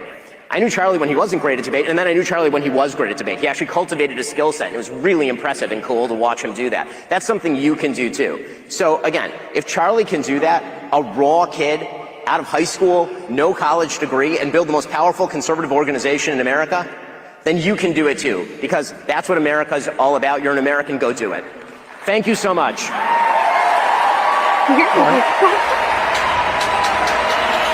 Shout out to Ben Shapiro. Okay. I like that. So good. It was so good that I saw one of the comments about the guy that was trying to peacock around with the USS Liberty, saying, did he not hear? Because Ben proactively mentioned that, like, they paid reparations. They pay reparations, right? Well, I think the Israeli government should take responsibility. Well, they already did. You need to open your ears. But when you had tunnel vision, like, he wasn't going to change his tunnel stance. hearing. Nah. Yeah. No. I agree. Thank you so much. All of it was so good. It was. You know what else is good? What? Shouting out Amy for the $2 super. No question, no comment. Just love of the game. Thank you, Amy. I appreciate you, friend, for being so kind. Tucker was bratty. Russell was very concerning. Thank you, Whit, with the 2. I don't know why Russell Brand is on there. I don't even understand. Russell Brand was there? Russell Brand was there. Yeah, he spoke last night too. Russell. You look shell shocked. Well, he's just not like. What? Yeah, I don't know. He was there. It does confuse me, Jason, that they brought on, just with all that has happened, and these people, Tucker and Megan and Russell, they won't denounce this woman who's wreaking havoc on Erica and the organization that Charlie poured his life into. Why would they welcome them onto their platform? I just don't get it. So that's why I am looking at them like, what are you guys doing? Yeah, I don't fully get that, why they do that either. And why did they have Russell Brand? I'm confused by that. Yeah, I don't. I don't Russell know what Brand with the curly hair. Yeah, Russell Brand is on there. He was married to I think he had his taco meat out too. I think some people were telling me his taco meat was out too. And he just did that. And oh, that's fine. I'm going to send you this photo. I'm going to find it. Oh yeah, you mentioned him. Yes, it was a picture of Candy holding it could have been a doll, but we'll say it was a baby. And then George was in the Russell was in the middle, and George was next to him. And it was a gift saying, "I feel like I'm looking."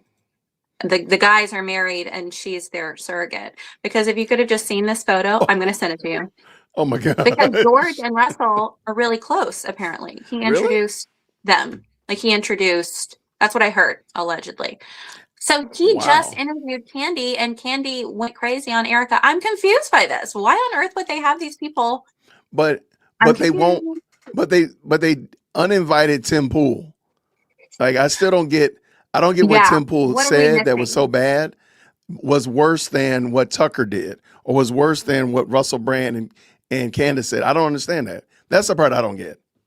Yeah, I feel like we're missing something. I feel like I'm totally out of the loop. Yeah. Because when he was explaining what he said, I was like, why is that bad? It sounded like he was defending them. I don't know. Anyhow. Yeah. Shout out to MT. Thank you with the 2. Charlie Kirk would want someone to stand up for his family. And 100. there we go. I think Ben would do a better job of saying. I think Tim Pool would stand up for his family. Yeah. I mean, just my 2 cents. Thank you so much for that. Friend, what does Avenger say? He's been a member for 4 months. It's true. Candace attacked Erica while Erica was grieving. Absolutely despicable. Thanks, Jason and Edie. Shout out. And he spelled your name right. Shout out to Avengers. Spelling it right. I love it. What does Battlefield Production say with the 10? A true friend would be brutally honest with their friend. A true friend would accept and correct themselves. Otherwise, they aren't true friends. You know what? Thank you so much for that, Battlefield. I was not going to do this right now, but now I am going to do that because this other clip, I think, really encapsulates what you said. So I'm going to bring this in. Nobody knew about this one, but I'm going to bring in, I don't know if y'all know about him, Mr. Dennis Prager. Loyalty to friends is not the highest value. Loyalty to one's values is a higher value. If you will, if you're religious, loyalty to God, loyalty to the Bible, they're higher values. What if your wonderful friend defended slavery? What are you supposed to do? Not in agreement, but in sympathy with your friend and his views by extrapolation. It's a very terrible dilemma. It happens between fathers and sons. You don't have to attack the character of your friend. And you may even say, I've always considered so-and-so a wonderful person. But on this issue, he is not wonderful. He is not wonderful. And I think you got to be brutally honest. Now, Dennis is not being as harsh as we would probably need him to be, but I think that's exactly what you mean, Battlefield Productions. We got to be honest with one another. Say, no, you might be my people, but in this situation, in this time, you out of pocket. You're wrong, and have to be willing to let the chips fall where they may. Yeah. What is Craftsman with the 2 says? Is she in Queen Bee attire? No, I can't. I'm sorry. That does not look. I can't.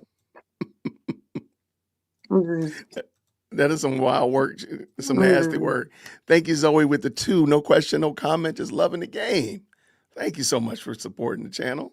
I appreciate you. Claire with the 2. Australian is this. Go Max, Ben. Funny that Candy doesn't encourage it. And I think it's fair to say, like Candace, you don't hear Candace say things like how to make America better, how to make this a better place in light of where we are currently. Nope. Lord, no. Please, if you listen to her, you'll be in deep darkness because according to her, there's no hope for us. Mm-mm. It's very What is Mike said with the 10, Brother Jason, I'll be on the stream in real life for most of the show. I implore you, my grandbabies need a good Christmas. Do not make me drop multiple supers. I will allow the memes for love of the game. Well, thank you so much, friend. Absolutely. You're welcome, man. Thank you so much. Take good care of your babies for Christmas. Absolutely. Thank you for the 10. What do we got? Claire with the 5 Australian. Someone asked, could you share more of the X chat about about Candace debunking her? Claire. I did not have. Say again? I know. You called her Claire. I love it. Go ahead. I'm sorry. I do not have X either, and I would like to see what's happening being debunked. Whoo, okay. I have a couple of screenshots. I'm going to have to find a way because it's a lot. There's a lot of different people who've been slicing it apart, and I'm sure there are going to be videos that are going to be constructed soon. So I will make sure, Claire, that I get that one way or another. I'll make sure y'all see it. Shout out for sure. With the 2, how come y'all care so much about slavery then? What are you talking about? I don't care anything about slavery. I've grown past it. Like I'm not certain what that meant. It may, I don't know. I wasn't a slave. Were you a slave? I was a slave. You know what? I do care about slavery. You are correct. You are correct. I'm sorry. You're right. I do care about slavery. I'm a big screen myself. I care about the fact that I used to be a slave to my sin before Christ saved me and set me free. So yeah, I do every now and then recognize that I was a slave to my sin. I was shackled to it. I was held down in bondage to my own sin and terrible sinful desires until Christ. So you know what? Shout out for the 2 for reminding me of that. Thank you. I don't want to ever forget that. Thank you. Come on. Absolutely. Shout out to Lori. She's a stream sponsor with the $50 super. My goodness, in the morning. Thank you. She says this, but if anyone loves God, he is known by God. I'm sorry, but Candace Owens does not seem to be known by God at all. Not even, I mean, there you go. The God of this world. That's about it. Shout out for sure. Thank you, Lori, and thank you for sponsoring the stream tonight. All right. I'm relatively new here. I saw you today on ARP with Brother Watts. I have come to love your podcast. Been watching daily now. Well, thank you so much, Debbie. Shout out to Wise from a righteous perspective. Great friend of the channel. I appreciate the 5 and appreciate you stopping through with us. Now, y'all know Texas Bully Mom over here with the 5. We have to listen to the younger generations, which is what TPUSA is. That's what matters. So they stay supportive of TPUSA. They want America first, not Israel. That's fine. And the problem you can be America first. The problem is Tucker claims to be America first, but he just bought a house in Qatar. Candace seems to be America first, but she says nothing about the good things that are going on in the country. So I need the America first to actually care about America first, because they don't seem to be doing that. They seem to be, I'm America first, but I care about Israel. What about what about what's going on in your own doorstep? That's my only problem, my only issue. So shout out, y'all know Curtis. Y'all know Curtis, man. Thank you so much, brother. With the 20, wonder why he didn't ask why we have such good relationships with Japan. After all, Curtis be. He came out. Curtis, He came out right there. I need to come up with a sound effect on that one. I know. This is for Curtis right here. Got him. We got him. Curtis got him, man. That was intentional. Dang, man. I love this best. When I say this is the best live chat, I mean the best live chat. It's life changing. This is group therapy. Until Satan is cast into the lake of fire, he will try to destroy Israel. He has a special type of hatred for Israel because God loves for them. Thank you so much, Sammy, with the $5 super. You right on the money. What did we say here? We're coming back to the part about the USS situation. I'm not 100%, and it's okay, and I'm not trying to be funny. Y221. I don't know if I'm picking up what you're throwing down, but I appreciate you nonetheless for hanging out with us tonight. Okay, I think I got 15 minutes. I had another quick one.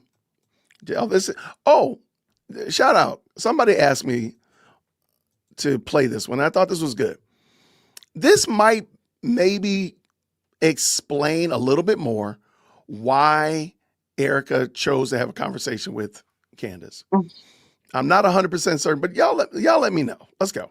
Husband knew that something as simple as having a conversation could change the world. So simple. That is an ancient thing. Come and sit down and have coffee with me. Why do you believe what you believe? 80s and 90s, they were doing this in Congress, then going to have a Subway afterwards. Why don't we do that anymore? Instead, it's violence. Usually one-sided. I'm not going to go there. And I think she was, and given the benefit of the doubt, I really believe this is what she was trying to do with Candace, because it's clear that Erica was the one that started, that initiated the whole meeting, that went to Candace, so on and so forth. I bet you she probably paid for the lunch or the dinner or the water that she didn't drink. But I think it's because she wanted to try to do what Charlie was doing as relates to building coalitions and being able to smooth over areas where people have had rough spots. What do you think about that? I think when you're dealing with a normal person, then that is a rational thing to do. But Candace is a psychopath, and you can't entertain a psychopath, because look what just happened yesterday. Candace, after Erica extended that olive branch for her to meet with her privately, she really tried hard to be like Charlie, as you mentioned. And this woman allowed someone she didn't know from Adam to come on there and say to her millions of followers that he saw Erica in a meeting wherein they orchestrated Charlie's deletion. This is why you can't have a conversation with a psychopath. So in normal situations, yes, it can be, just as simple as having a conversation. Because the purpose of having an argument, if you're doing it right, is to understand where the other party is coming from and then coming to some common ground and moving forward. But you can't do that with someone like Candace. So I understand, but it wasn't going to work. It's not working for her. I got you. I totally get you. You know what? I didn't see Phantom with the $6 million in 1968, 69, please forgive me, for the U.S. Liberty families. Okay. And then Curtis also said this. Thank you again, Curtis, for the 20. Wonder why the dude, I'm sorry, there was two of them. Oh, you have two of them. Oh, well, shout out Curtis. Thank you for both of those, man. They say the same thing. Yeah. Okay. Well, thank you so much, brother. I appreciate you, man. We just wanted to read it again. Why didn't you I read messed that up. Marla said she's another ARP viewer over here. Well, thank you so much. She's losing to Candace, and that's why. By the way, the first comment about slavery went with the part of you saying, who cares about the USS? Okay, and my point was still, I don't think that the issue today with the USS Liberty matters anything. It's just like I don't think slavery does. It doesn't change one thing. When I get off this microphone and I get done right here, the dangerous crew is sitting in the kitchen ready for me to take her to go get her car gassed up and take her to get some groceries. That has nothing to do with slavery, nothing to do with the USS Liberty. It has everything with me being a dad. When I come home, my wife is going to want that yard raked and the grass clipped up. That's it. It has nothing to do with race, had nothing to do with slavery, or anything else. So what does that have to do with me paying my light bill? Oh, Not a thing. Nothing. And that's the thing. Like sometimes we might get a little bit too lost in the weeds about things and be like, oh, well, this, that, and the other happened in the past. They ain't got nothing to do with the fact that nothing. It has nothing to do with anything. It has nothing. You just have to find a reason to be mad. Right. It's like And they're looking for a reason to be mad. And I'm not saying that that's what, I don't know if this person is trying to find a reason to be mad. Oh, no, not that. My issue is I don't think the USS Liberty really, I mean, I'll make an assumption. A lot of people don't know much about the USS Liberty attack. So they really don't, they're not losing sleep over it. And the same thing, it doesn't apply to me today. And I wasn't, just to correct, I wasn't trying to say that about that commenter. I was going back to the gentleman that asked the question, because when Ben gave him a good answer, he still was trying to dig for a reason to be mad. Like, well, what about this? I wasn't talking about the commenter. I'm sorry. No, I got you. No, I hope they came across right. Yeah. Best chat mods. Yes. Can you please play Candy, Mommy Dearest? Yes. Oh, we got her cute. What's that? Mommy Dearest? Is that the movie? Yeah. Yes, Candy is Mommy Dearest for sure. Is she? Okay. Oh my word, yes. You got to find some good memes and gifts for that. You got to make some. I'll make some for you. Make some memes for me. Yes, I will. What does Debbie say here with the 10? Candy never gets censored on YouTube. I see the Democrats love her and YouTube leaves her alone. Maybe somebody high up is backing Candace. Someone that's trying to split the right. There wouldn't be an argument for me. I wouldn't. I mean, I've seen people get deplatformed for way less than what Candace is doing. So I'm not surprised one bit. I won't be surprised one iota. That being the case, however, I've seen YouTube let you run real far out.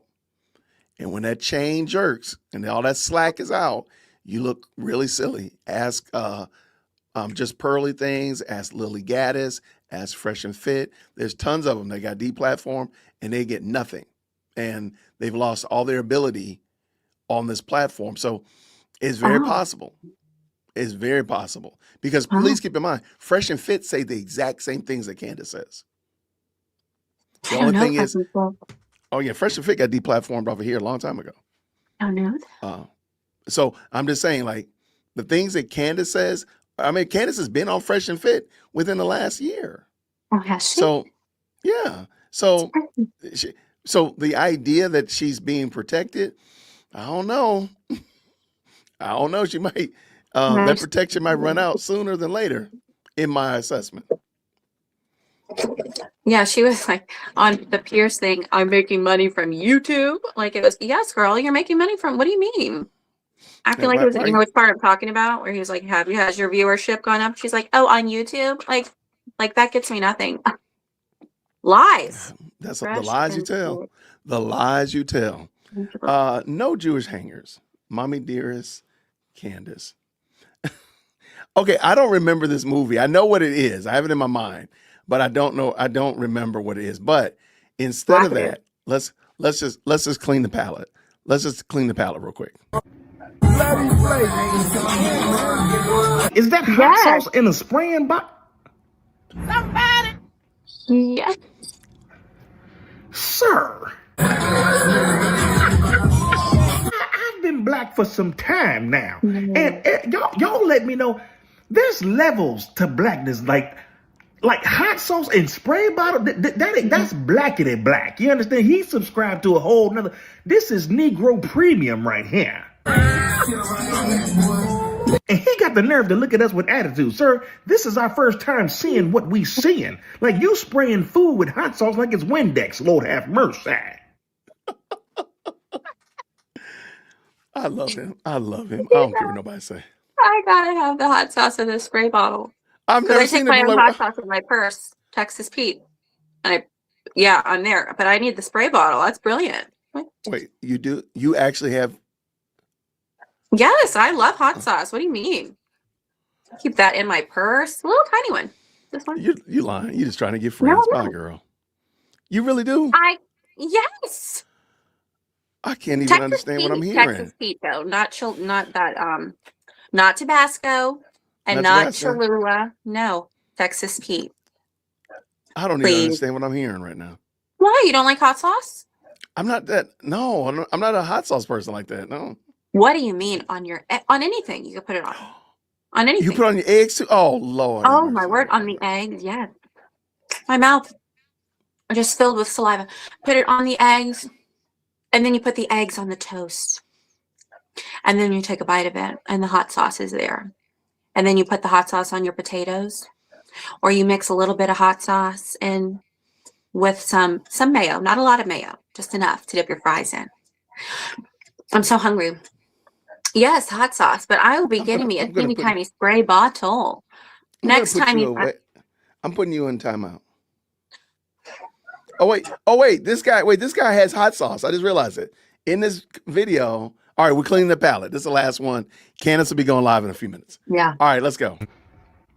These chicken thighs and legs. Okay, so you're making chicken. I'm going in with salt, pepper, garlic, paprika, onion, Creole, and Italian seasonings. And for my marinade, I'm using Louisiana hot sauce. Hey, watch out there now. He using seasonings, plural, and marinade. And now I'm going to hit it with some buttermilk. Once it's fully mixed, I'm just going to cover it in cling wrap and throw it in the fridge for about 3 to 4 hours and work on my collard greens. What in the Guitar Hero Gourmet? Say that in the bottom of a large pot. I love having tender meat in my collard greens, so I'm going in with a turkey drum. Easy now, white chocolate. He putting the turkey drum in there too. For my seasonings, I'm using paprika, salt, pepper, garlic, onion, red pepper flakes, Creole, brown sugar, butter, and chicken bouillon. Good gracious alive. Boy, we about to check his ancestry and see what's on his family tree. He cooking like he got an Aunt Pearl, an Uncle Willie Earl, and a cousin named Cookie. Once your oil's at 350 degrees, drop them in and let them fry for about 12 to 15 minutes. In the meantime, I'm going to work on this honey butter cornbread. My dad always made cornbread growing up, and I...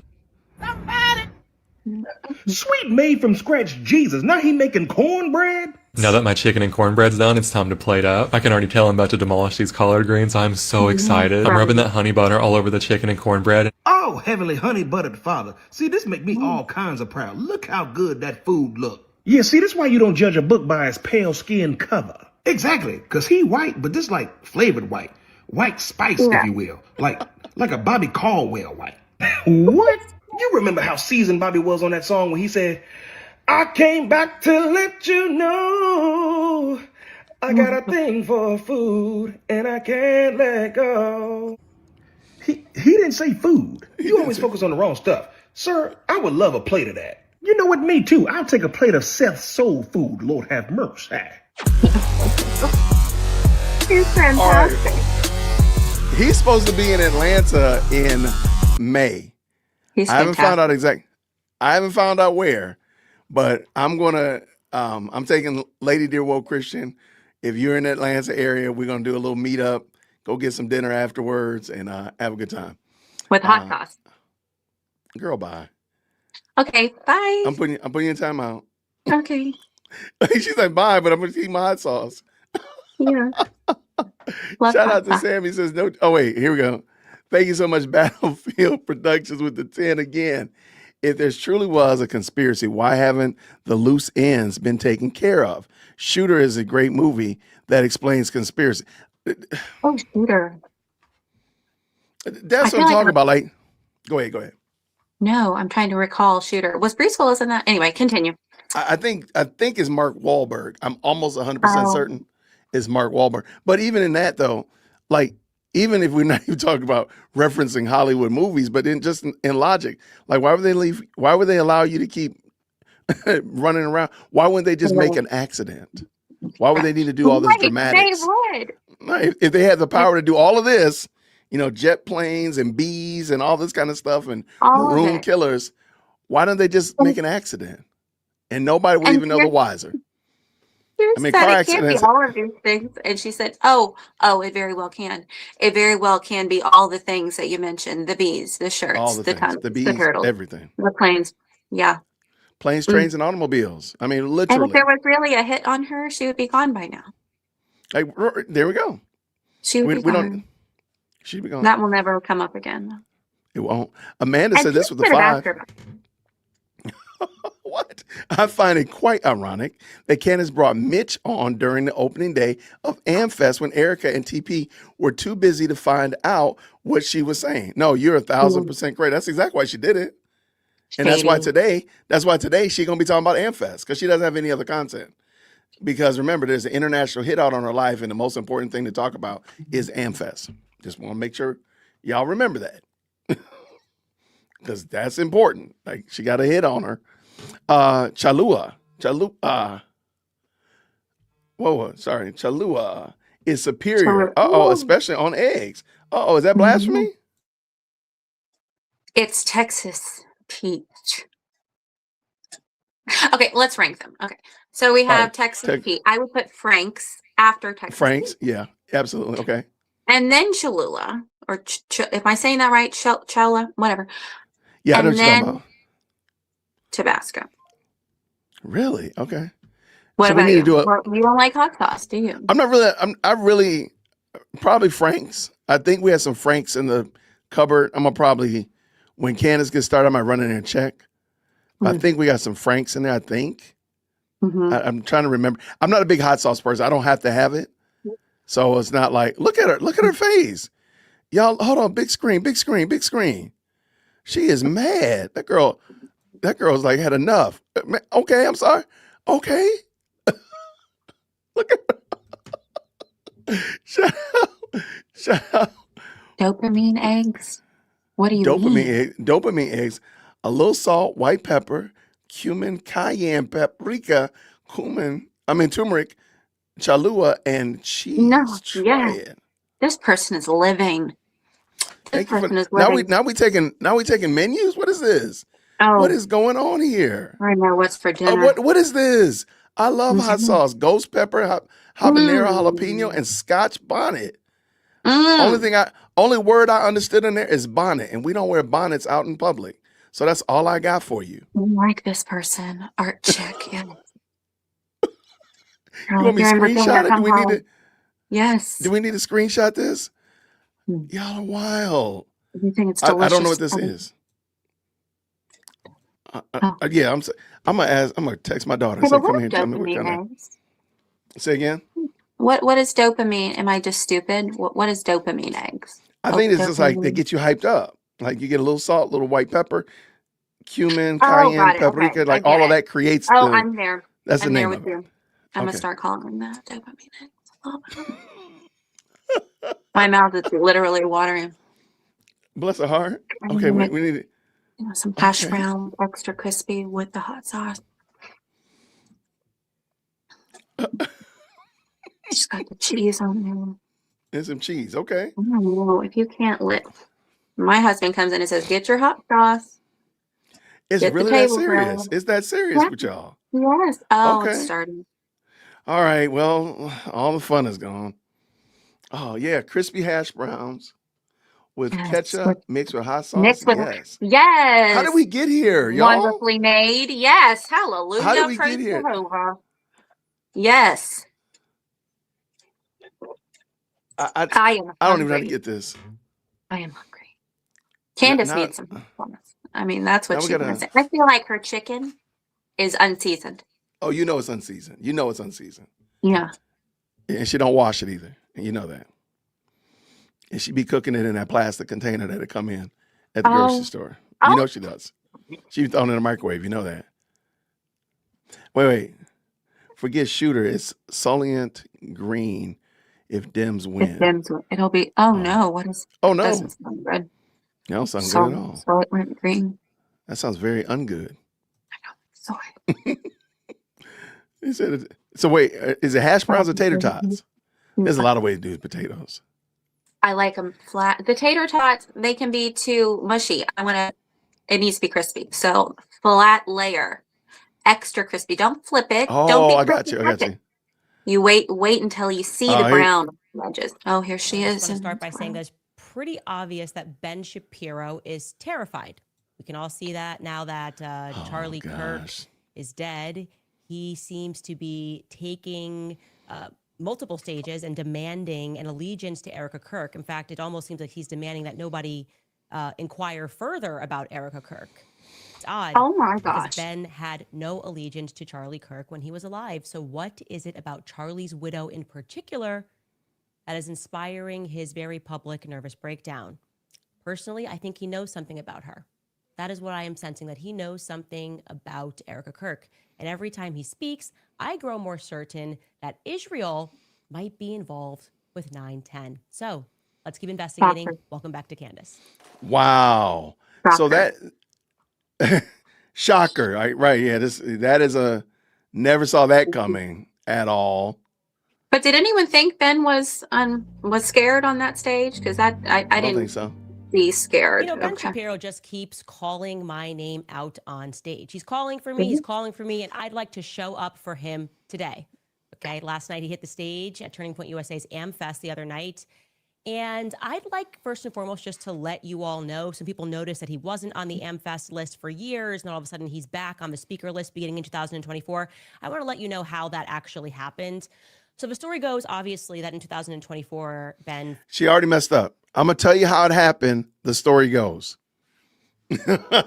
Right. So that means, so when you get pushback, Party info, right. yeah, when she gets pushback, like she's getting pushback on Twitter about that guy, she's like, well, this is what I was told. Mm-hmm. There you go. See, but she vetted it out. Okay, I'm sorry. Right. Fired me in March. Well, he would say management fired me. But firing me wasn't enough. He wanted to make sure my reputation and livelihood was also destroyed. Of course, what happened thereafter is Charlie Kirk instantly came out and supported me because we were like brother and sister, always supporting each other publicly. And then I showed you guys a few episodes ago that we found out as I was going to speak in Dallas at their YWLS convention that Ben had sent an intern who was going to ask me a question while I was in stage, but we sort of rumbled this plan. And I called Ben out on stage. Ben did not like that I called him out on stage, so he began working behind the scenes to have Jewish donors start threatening Charlie to make sure that I wasn't invited to speak at year-end because I was an anti-Semite. This is what Charlie told me. And instead, he wanted to be invited. So he's just going to purchase a friendship, right? So he comes at Turning Point USA, and this is what was divulged to me from Andrew Colvett at the time, willing to spend an offensive amount of money to be a part of AmFest. Like Let me say something. I need somebody to answer for me why Andrew Colvett keeps talking to Candace. What is it? Like this is the fourth time something has come out and she has pointed out that Andrew Colvett is the one that did it. Whether it be the group text message, the somebody's going to kill me tomorrow, this right here, there was something else. It's always Andrew Colvett. We might need to have a conversation about Andrew Colvett. Like, why does Candace keep finding a way to tag you into stuff and you're not saying, no, that didn't happen? Right. In actuality, it really did happen. So what's going on here, Andrew? Did you pick that up? I did. Okay. Yeah, it's weird. Yeah. All right. Let's get back to it. Let's go. To me by Andrew Colvett directly because he wanted to say, look, like, obviously, we are totally, Charlie is 100% on your side. This is like an offensive ad spend. I was like, take his money. I could care less, obviously. And I knew that he was working with Barry Weiss to call and put an article out saying that the donors, the people on the board of TPUSA want Candace gone. All of this petty behind the scenes behavior because I called him out on stage. Okay. So quite literally, this is the definition of buying friends and influence and fame. Now, in case you're listening and thinking, Is Ben Shapiro actually capable of that level of pettiness? I'm going to tell you a story about Thomas Sowell. Yes, Dr. Thomas Sowell of Stanford. Oh, come on. The story begins in 2023, shortly after October 7th. Ben was sort of having another one of his open nervous breakdowns, and his audience just went kaput. People just stopped watching his podcast because he was screaming at Americans that we needed to prioritize Israel, and people just didn't feel that way. Okay, it's not our country. I'm sorry that happened to you, but why do Americans need to be screamed at about what's happening in the Middle East? Anyways, throughout this time, Brian Mast was wearing an IDF uniform in Congress, and he basically said that there's no such thing as an innocent Palestinian life. And when I saw this, as shared by Yashar Ali on X, I responded and I said that genocidal language, no matter who shares it, is always wrong. Genocide is always wrong is what I tweeted, and this caused an emotional breakdown amongst people who support Israel. I didn't think that was a controversial statement. I thought that was sort of what we all believed in. Genocide is always wrong. It is, for girl. Ben, he then had some private event, probably at another Jewish donor's house, and somebody caught him standing on a table insulting me over my genocide is always wrong tweet. Take a listen to what Ben had to say. And the question was about Candace Owens. I think her behavior during this has been disgraceful. Without a doubt. I think it's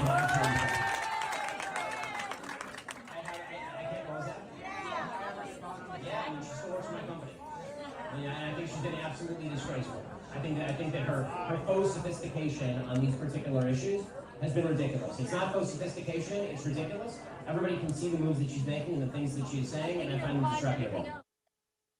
Disreputable, disgraceful. She works at my company. You can imagine. So, something I'm noticing about this. Mm-hmm. This has nothing to do with Charlie, nothing to do with the investigation. I think and I've made this observation. Candace goes about. I don't know if she has like ADHD, like in real time. I have ADHD, so I'm just gonna be honest with you. I do as well. I had it before it was cool. So that's when your parents used to just spank you because you're just wilding. But I don't know if she has like attention deficit, but I got this feeling she's going to pivot off of Charlie and she's going to start a whole new, going to the new year. Don't be surprised if we're not talking about the Charlie Kirk assassination in 2026. Don't be surprised because I think she's slowly pivoting off of it. All this week she's been pivoting off of it into new and weirder stories. Now, she might still come back to it and brush up against it, but nothing to that degree because the majority of this opening is going to be about Ben Shapiro. Let me also point out, Ben is on his game, but Ben does need to ignore Candace. I don't know what happened between the two of them that they are going back and forth because you don't see Candace ever call out Dennis Prager or anybody else. I think of all of her previous employers, Ben is probably the worst one that they go back and forth so much. I don't know what the problem is, but maybe Ben should just leave her alone because she doesn't deserve his time and effort. But that's just my observation. What do you think?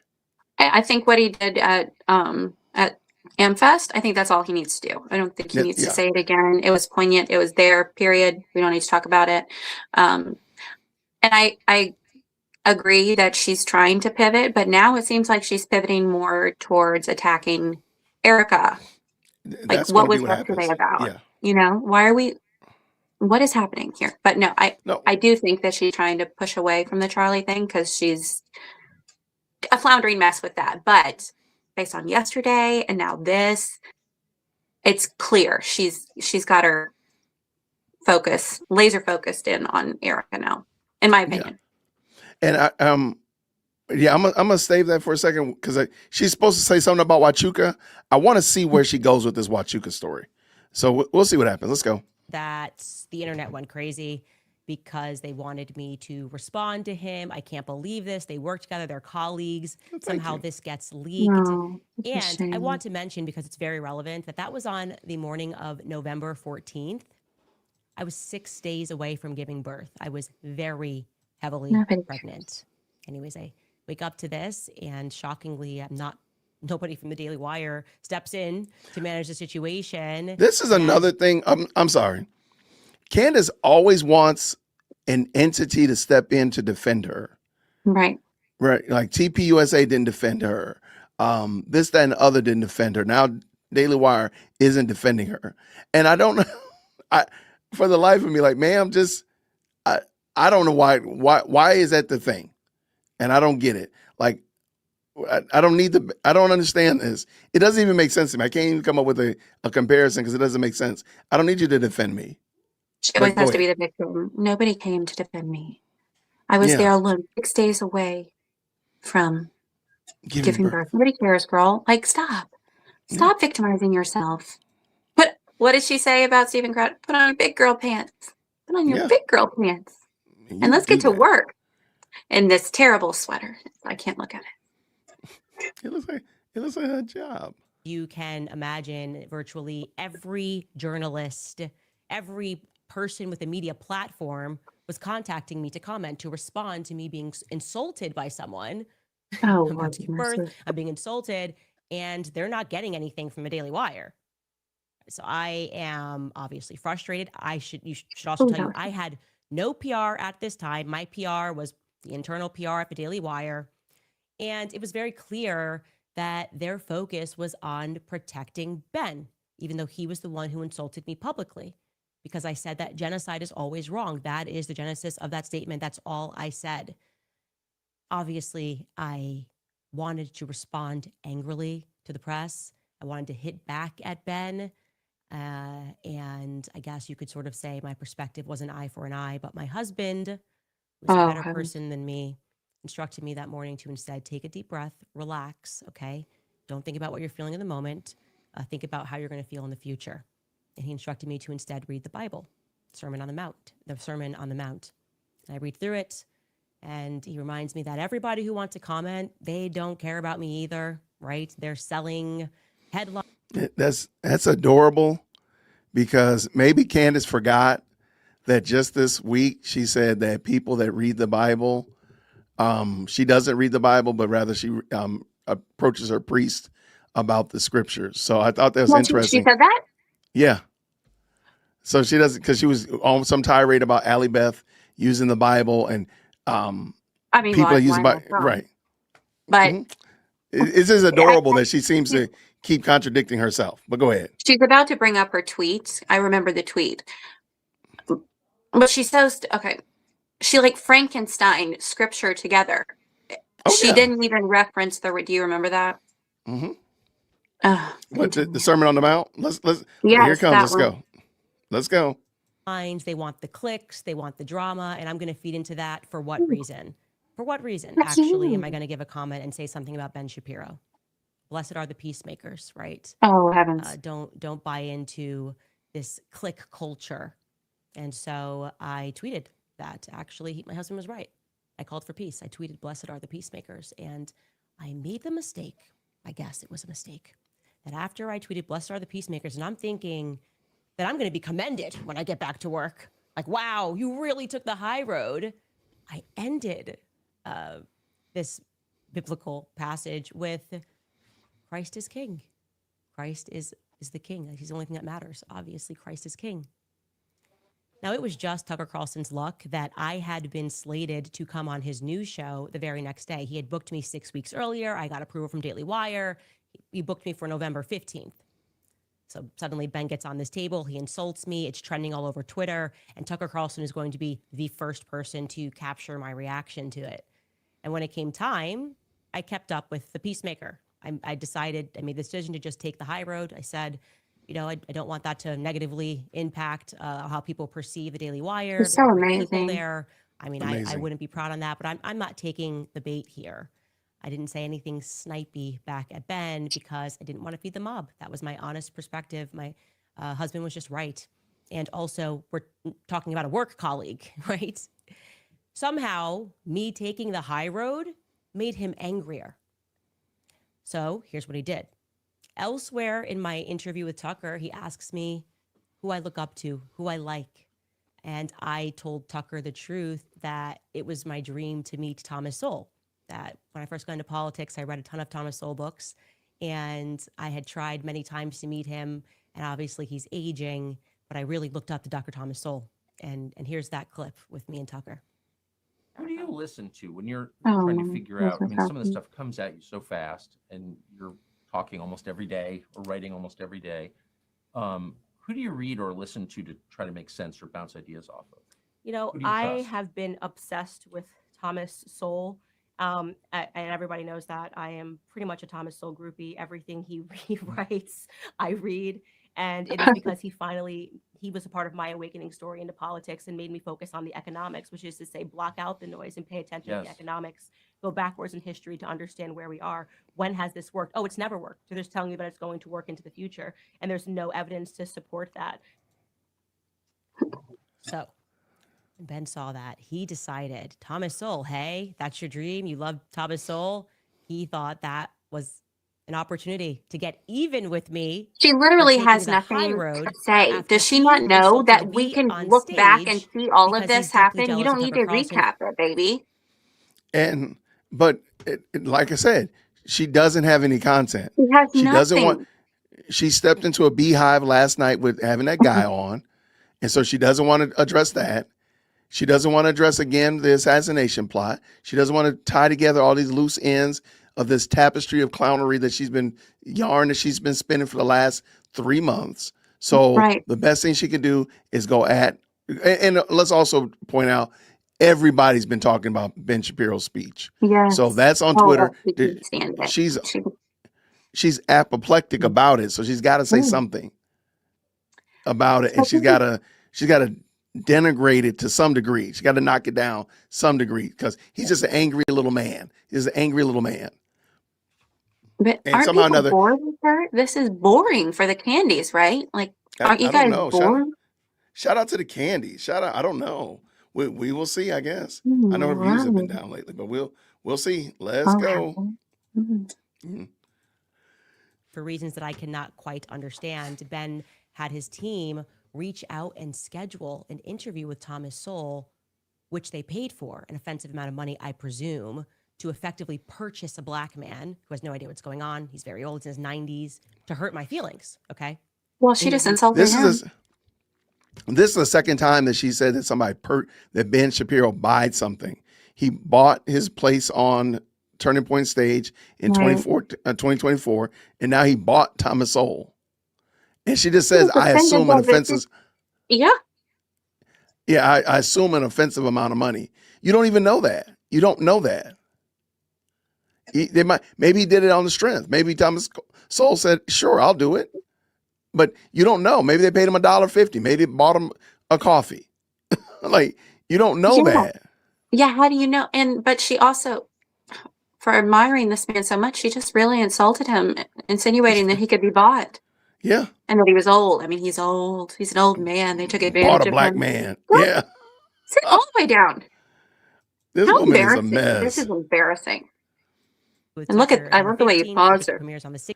Oh, yeah. And Ben gets Thomas Sowell, who he doesn't care about.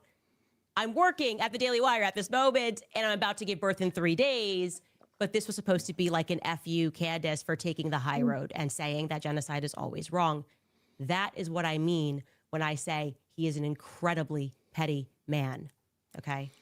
Now, Is it possible that he did that? Yes. It's very possible.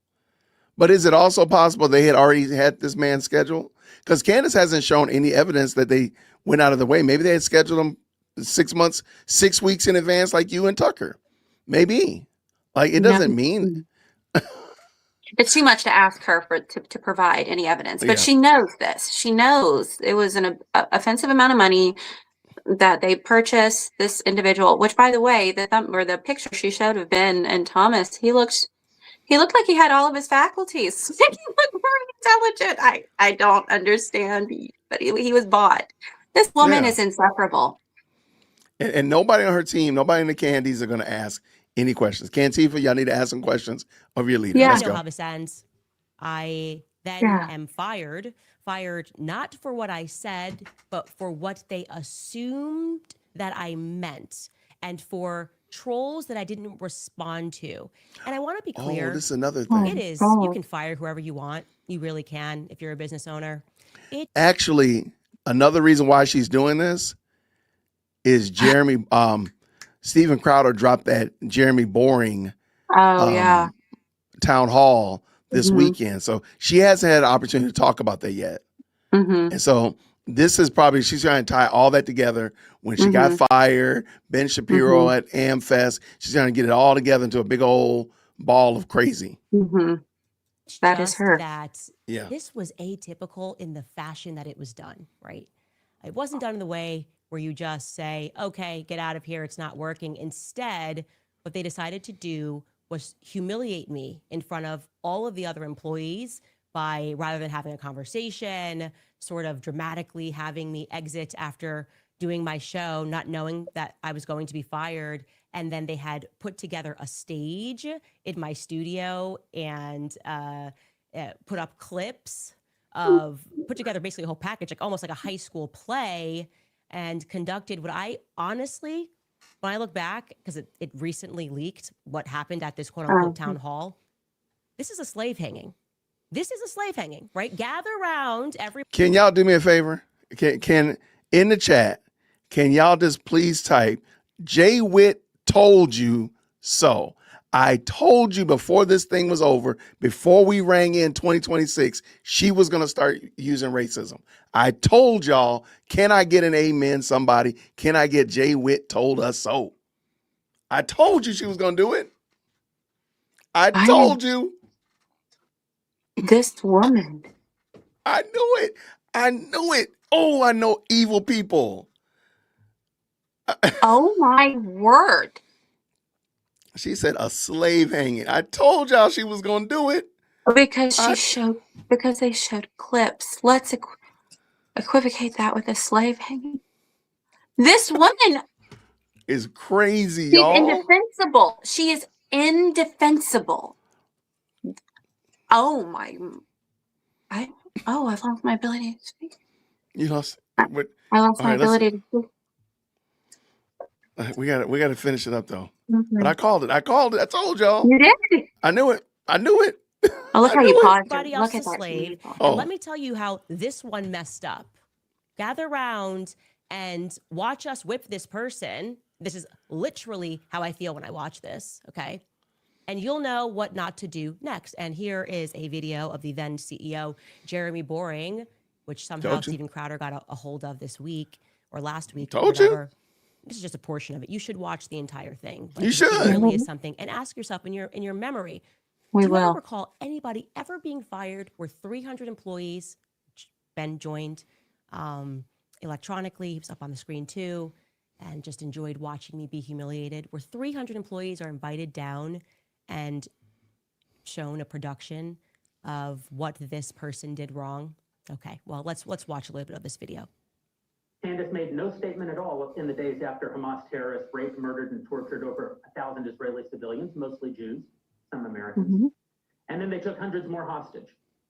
But then on October 28th of 2023, while anti-Israel protests were raging in London, where Candace, I believe, was at the time, she reposted a video of the protests on X, commenting, quote, "Interesting thing happening here. People are not accepting the media narrative about what's happening in the Middle East, despite the insistent rhetoric from government officials."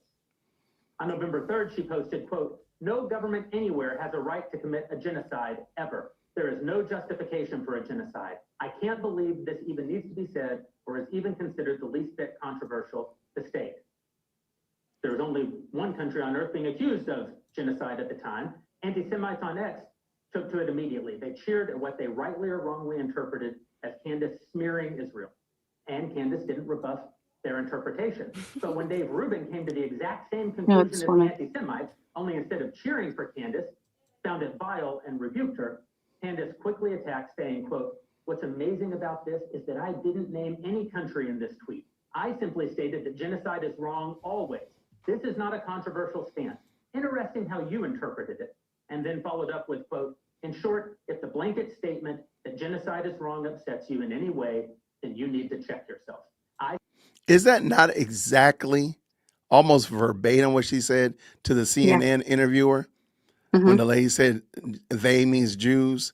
Or any other time. Like Candace has been doing this for a long time and just saying a statement, we know what you mean, Right, girl. We're not dumb. I'm not saying that, right? Well, but what does this have to do with anything? I think. That's Go ahead. Go exactly what ahead. I'm saying. Like, what does this have to do with anything? Girl, we can all go back and watch all of it. Like, we're all Yeah. familiar with it. She wants people to say, oh my goodness, Candace, you've been so mistreated. Look how they have treated you. You Look at poor that. thing in a bad sweater. You Oh, you poor don't like her little sweater? Oh, you poor You gotta little like her thing. sweater. I You gotta don't like her. You don't like? You're not feeling that? I really. think the chat. Do y'all like her sweater? Tell the truth. Shame the devil. Come tell the truth. Come Shame the tell the devil. truth. Come on up here to your friends of church. Let's go. My phone died. I said Let's relax. exactly what I meant, and I won't be backing down or apologizing or further clarifying this statement. Within 24 hours, Candace liked a post calling Israeli Prime Minister Benjamin Netanyahu a war criminal. Wow. Now let's be clear. You're free to disagree with Israel's conduct, and you're free to oppose the Netanyahu government. But the idea that Israel is committing genocide or that Netanyahu is a war criminal is just factually baseless. Unfortunately, Candace routinely makes insinuations about Jews that both lovers of anti-Semitism and haters of anti-Semitism both agree is anti-Semitic. And in almost every one of these instances, Candace says nothing to the anti-Semites who cheer her and only pushes back against those who disapprove of her comments. On February 28th of this year, Candace, just asking questions, posted, quote, "Time to look into the history and profiteering of pornography." Her replies were immediately flooded with anti-Semites cheering her for the question and providing the answer that they interpreted her to mean, the Jews. Once again, Candace did nothing to disabuse the anti-Semites of their... Go back and watch. Go back and watch. I'm not going to rewind because I keep rewinding and it goes further than I anticipated. But go back and watch her body language here.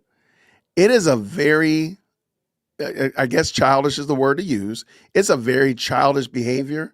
Like it's very disingenuous because you know what you're doing. Like the face right here, you know what you're doing. You're not. Why? How are you a whole 30 years old plus, and we're still trying to convince you that you're doing things that are childish? Look at her. Yeah. Okay. Yeah, the look on her face. Can you believe what he's saying? Yeah, brother, we believe. Let me grab my screenshot. Yeah, we believe you. Mm-hmm. All right, let's keep it dancing. Let's go. But when Anthony Coach came to the exact same conclusion, Candace pushed back, saying, quote, "This is utterly insane. I tweeted that porn is harming men in our society, and this person has interpreted that as an attack on Jews. This is an example of clinical insanity. There is no other explanation." She's since gone on to say that pornography came from harming men. Sorry. Go ahead. No. She since said up until this day that pornography is. I don't have the verbatim. Yeah. Yes. So, girl, I don't think she's not proving the point she thinks she's proving. She's making herself look like an idiot. I don't understand why that's. First of all, I don't understand why she lands in some of these positions that she does. Because again, like she treats Jews and Israel like they're punctuation marks. After every sentence, you got to have one of them. Like it doesn't make sense. You don't need an exclamation point. You don't need a question mark after it. You don't need a period. Like stop. I don't understand what, but you know, whatever. It is what it is. She focuses on this, and that's why this is what she's experiencing. But let's go. Right. We should look into who profits off of pornography. Genocide is always wrong, no matter which country calls for it, whatever. What was controversial about anything that I say? Now, I'm again wanting you to, these are my crimes. Just imagine 300 people being brought and said, like, she said this, and this is what we know. And then he goes into a diatribe about the real meaning of Christ is King, and he shows videos of Nick Fuentes, which had nothing to do with me. I had never even spoken. I think only one time I'd spoken ever to Nick Fuentes, and it was pertaining to Kanye. Yeah, that was it. I think it's interesting that she doesn't show you that part because he makes a very solid point about why people who are not Christian use the term Christ is King and what they mean by it. He makes a very clear point of what he believes in. Whether you believe it or not, he explains why he says it. So he's not just trying to lump you in with somebody for no good reason. There is a very good, valid reason why he does it. And I think that's why she doesn't bring it up. I'm sorry, she brings it up, but she just interpolates it. She doesn't actually let you hear it. Because what he said right there wasn't that bad either. But why don't you show us this Christ is King? Because that's what she said initially was the reason that they fired her, was the Christ is King comment. So why don't you show us that? This is my point. All right. You know, Candice, who they've found me on Instagram, which I appreciate. Come to Instagram. But they send me hateful messages now, and if they're Candice, and they end it with Christ is King. So see, this is not, you're not professing, because Jesus Christ is King, yes, and he is Lord. You're not professing that. You're really saying Candace is Queen. Like that is your sign off on I stand with Candace, not that you stand with Christ. Just something I've come to learn in these past few weeks. Yeah, girl. Please understand, Rome, after they slammed that crown of thorns on our king's head and draped him in a bloody robe, they said, "Hail, King of the Jews." Now, they weren't making a worshipful declaration. They weren't making a salvific declaration. They were making a mockery statement. And that's what we're saying. When you say Christ is King and he's not really King in your heart.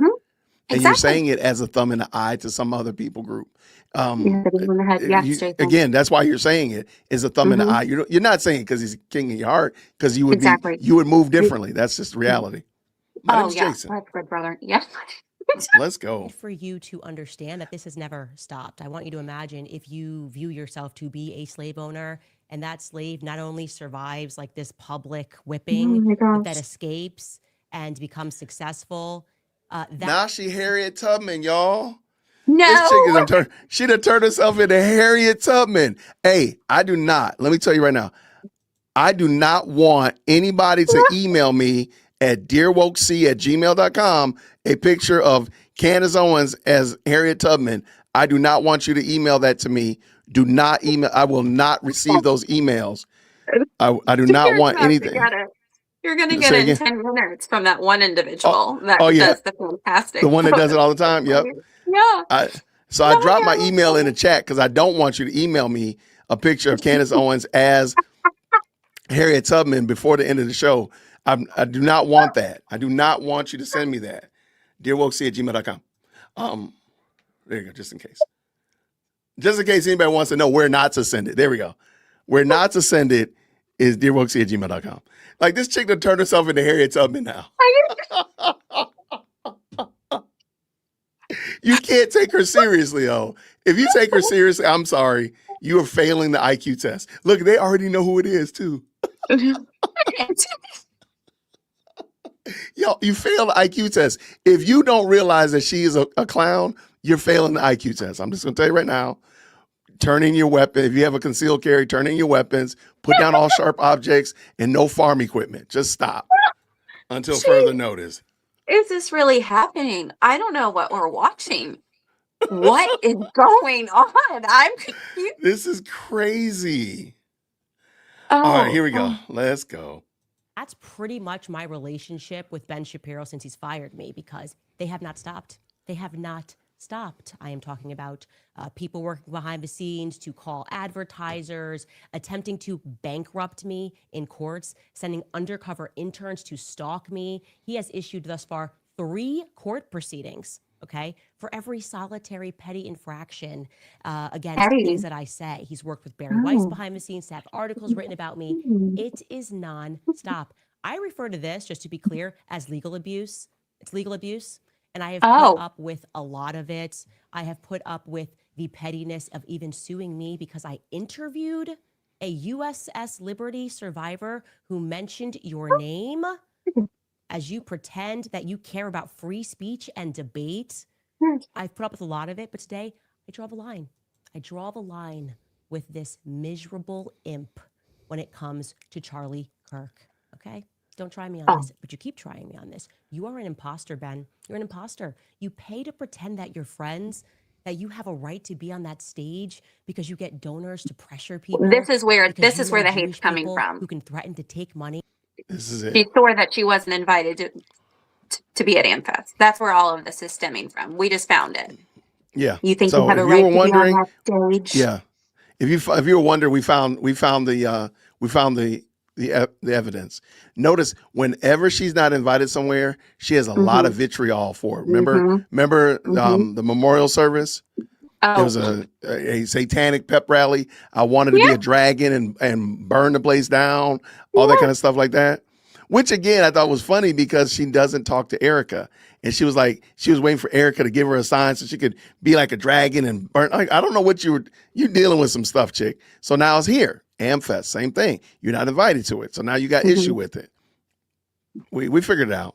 Yes. Where you say, I'm going to do an advertising spend. Here's $1 million. I'm sorry, you're dead. The entire world knows that you are an imposter. I mean, you're so much of a fraud that essentially what you do is you have people send around clips to grown men to cheer you on, to pretend like the audiences love you. You staff audiences with people that work for YAF who are told to explode into cheers when you hit the stage because you don't have the confidence anymore to go out into the world because you know people see you for what you are. I would absolutely pay money to watch both of them at an event come out to the audience and just measure the audience's response. That's it. I would actually, I would want to see that. I think more people, and what she wants to do is she wants to disparage what happened last night at TPUSA, that it was staffed with this, that, and the other. We had, you had AstroTurf people there, blah, blah, blah. They don't really appreciate what you're saying because she doesn't want to actually deal with what was said. Because if you go back and watch on Twitter, because she's terminally on Twitter. So you had AmFest and all the highlights on there, and you had her getting drugged through the Twitter streets because of that guy that she had on last night. Nobody was saying, Candace, your person was fantastic. Nobody was saying, oh man, you knocked it. They were finding every little piece of nook and cranny of information to show that this guy was a fraud. Come on. I mean, he said, I remember seeing a picture of Erica or in a ponytail, a girl with a ponytail. You don't miss those eyes. That was your reliable witness? The one who is an answer to your prayer after Mass? That's who you brought on? You fool. I found another personality disorder for her as well. Continue. Let us continue. And so exactly what he did yesterday. We can now listen to what this imposter said as he hit the stage. What did she do? Charlie Kirk's organization. Okay, I got to stop. I'm sorry. I know. Notice what she did. She's already poisoned the well. She's already framed the conversation that, nobody really supports him. He has fake AstroTurf clapping and this and other. Nobody. And now let's watch the video. That's conditioning. That is conditioning.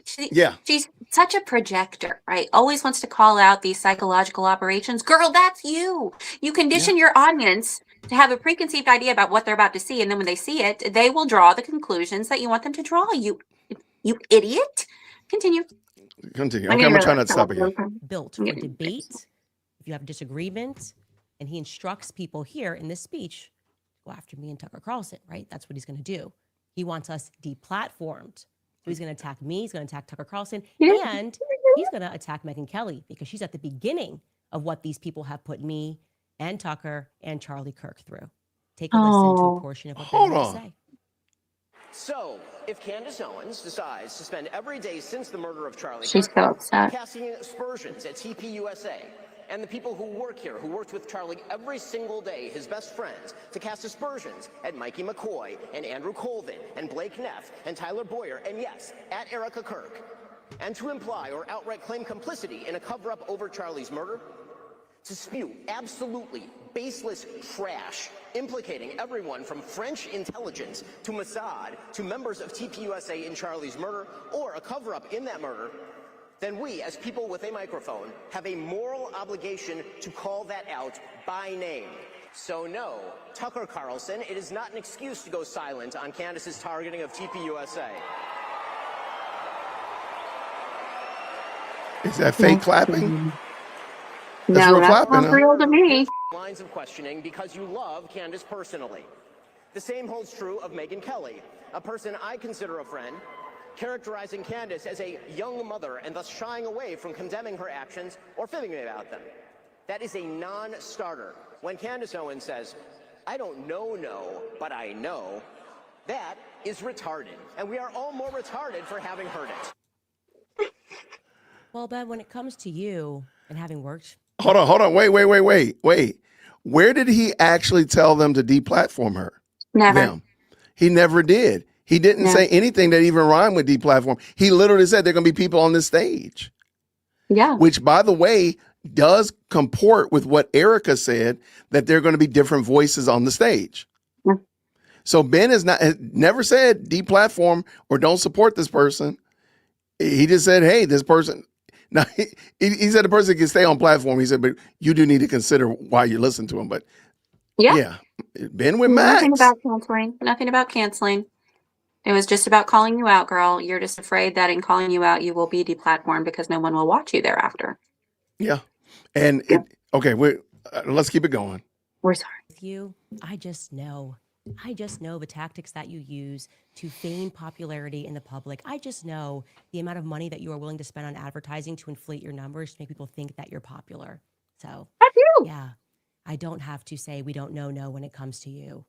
You are your jealousy against Tucker, your ability to believe that you can keep manipulating the markets. You know those kids booed you on that stage. The amount of messages I got from Turning Point USA people saying, what is happening? Why is he on this stage? Standing against everything that Charlie believed in. That's what you're doing. You're standing against everything that Charlie believed in because you weren't his friend. He didn't like you for that very reason. Look at you, and I just think you are such a little worm. I could see you right now. Probably. She's such a child. What can we get out to her? We're going to sue her into bankruptcy again, right? This is something interesting. Hold on, wait. Okay, I said I wasn't going to back up, but we got to go back a little second. Dang it. Let's see if we can do this. Maybe 3 seconds. There it is. I want to hear what she says right there. Hold on. That's what you're doing. You're standing against everything that Charlie believed in because you weren't his friend. He didn't like you for that very reason. Look at you, and I just think you are such a little worm. I could see you right now, probably. What can we get out to her? We're going to sue her into bankruptcy again, right? Sue her for every infraction, every word that I don't like, and every time my feelings are hurt. Because what you really believe in is Baal Berith. That's what your people believe in. Your people. Yeah, your people. So I had never heard Ben say he's going to sue her. Where did she get that from? I don't think he needs to sue her. I mean, he could sue her for $1. I don't think he's the type to want to sue just for the moolah. He makes enough money as it is. But this is all where it's coming. And now she wants to disparage Charlie further by saying he didn't like you. He never liked you. You're never his friend. After Ben got up there and praised Charlie. Do you know who else that disparages though? That disparages Erica because Erica has allowed him to be on the stage.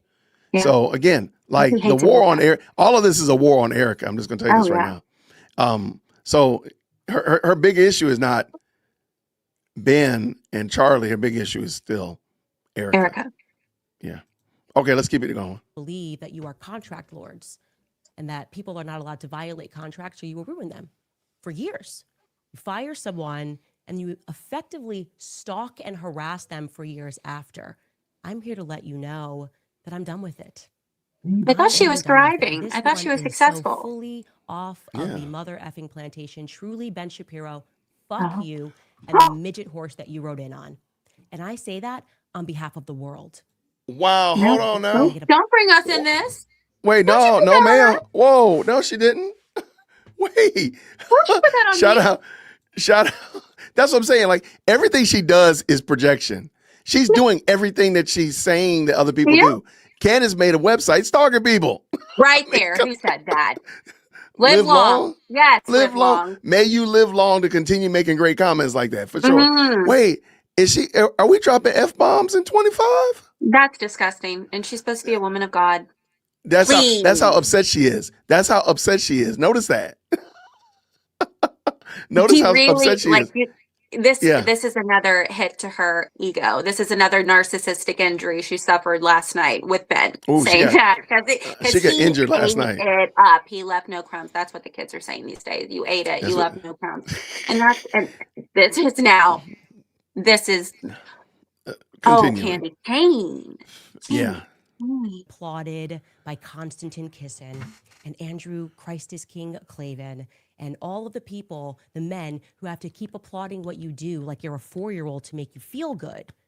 But the rest of the world can't stand you. You're obnoxious. You have absolutely no values that exist outside of the Talmud. You describe yourself as a Talmudic Jew, and I've learned what's in that Talmud, and I encourage other people at home to learn what is in that Talmud so that you know what Ben thinks of you, because he doesn't just hate He me, just he had that hates you on too, hand. white men. He hates all black people, okay? If he's following the rules of the Come on. Talmud, Come on, y'all. Come on, y'all. I told y'all she was going to go racist. Hold on. Look, hold on, man. Hold on. I got to give myself something. I got to find some kind of something. I don't know. Here. No. Flag on each and every one of y'all. I'm trying to tell you. I told y'all. I knew it. I knew she was going to go racism. Lord have mercy. Don't you dare. God. These people. Harriet Owens. No, this person did not. He emailed a picture of Harriet Owens. You're not supposed to email dearwokesy@gmail.com. All right, hold on. They hate, they think that we're animals, that they have a right to own us, that they have a right to make us worship them, that they have a right to lie to us, that they have a right to sue us and take everything that we have, that they have a right to deceive us, that they have a right to treat Charlie the way that he treated Charlie while he was alive, only to then try to defraud the population into thinking that he is somehow a part of his legacy, that he somehow cared about Charlie Kirk and cares to protect the people that are working at Turning Point USA. Goodbye, Ben. Goodbye. Was that a threat? Question is, how Goodbye. much more money is Ben Shapiro going to spend to make people think that he's popular? How many more articles is his father going to write under a pen name, Hank Berrien of the Daily Wire, under the pen name Hank Berrien, as he wrote while Ben was at Breitbart, before he turned his back and betrayed them too, because that is his nature. One of these belly creatures, sliver on. Wow. The question is, how many more weeks and years do we have to keep pretending like Ben Shapiro is relevant? Open-ended She's so question. mad. Of course, what followed Ben Shapiro on stage is somebody who Charlie Kirk loved very much and who he fought for to the very end against the Jewish donors who were pressuring him, some of them because Ben Shapiro insisted that they do. Take a listen to what Tucker Carlson had to say when he hit the stage. The prediction that, at some point when Republicans took power again, which I did everything I could, to help, and really felt that was important. I still think, I was right. But I really thought that the impulse to deplatform people, or even to use the word platform as a verb, which it's not, it's a noun, don't steal my nouns, deplatform and denounce. Why haven't you denounced somebody else? The whole Red Guard Cultural Revolution thing that we so hated and feared on the left that we did everything we could to usher in a new time where you could have an actual debate. I mean, this kind of was the whole point of Charlie Kirk's public life. And I think that he died for it. I really believe that.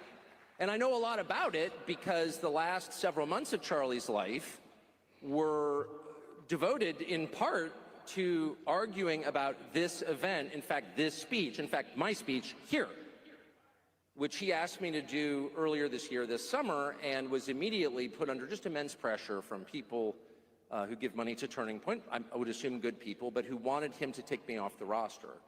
And this has all become public, and the whole thing is so sad that I never talk about it, except to say Charlie stood firm in his often stated and deeply held belief that people should be able to debate, and that if you have something valid to say, so many if you're words. telling the truth, you ought to be able to explain it calmly and in detail to people who don't agree with you, and that you shouldn't immediately resort to shut up racist.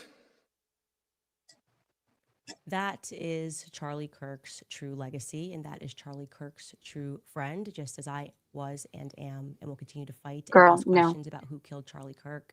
And to people that are at home, I implore you to wake up to these people who believe that they are contract lords. I challenge Black Americans to wake up to your true history, because your quarrel is not with white men, okay? Wake up to It's who with publishes these books and keeps us warring with one another. Christians versus Christians, right? Christians versus Muslims. you're not Wake up and learn the true history of slavery, because that wasn't exactly a white men sport, okay? Wow. Jewish people were the ones that were trading us. Jewish people were in control of the slave trade. They've buried a lot of it, but it's there. And But you she's can trying to find get the it. entire Black population to hate Jewish people. She wants. Wow. That's where she just went. That. Okay. Wow. Okay. Yeah. Like I just saw. Wait. I need to put my glass on. No, not. No, it was Arabs. Like no. Wow. I don't even know what to do. I think all of us need You to know, wake up to it's this, because rumored it's that making she and her husband are absolute. Muslim or have converted to Islam. I've I said believe. this before. Now, again, I got that bet out there too. Like eventually Mhm. she's going to profess to be a Muslim. Mhm. There's no other reason. There's no reason for her not to be. That's why she doesn't mention Jesus. Mm-mm. Go ahead, sorry. Not unless it's a prop.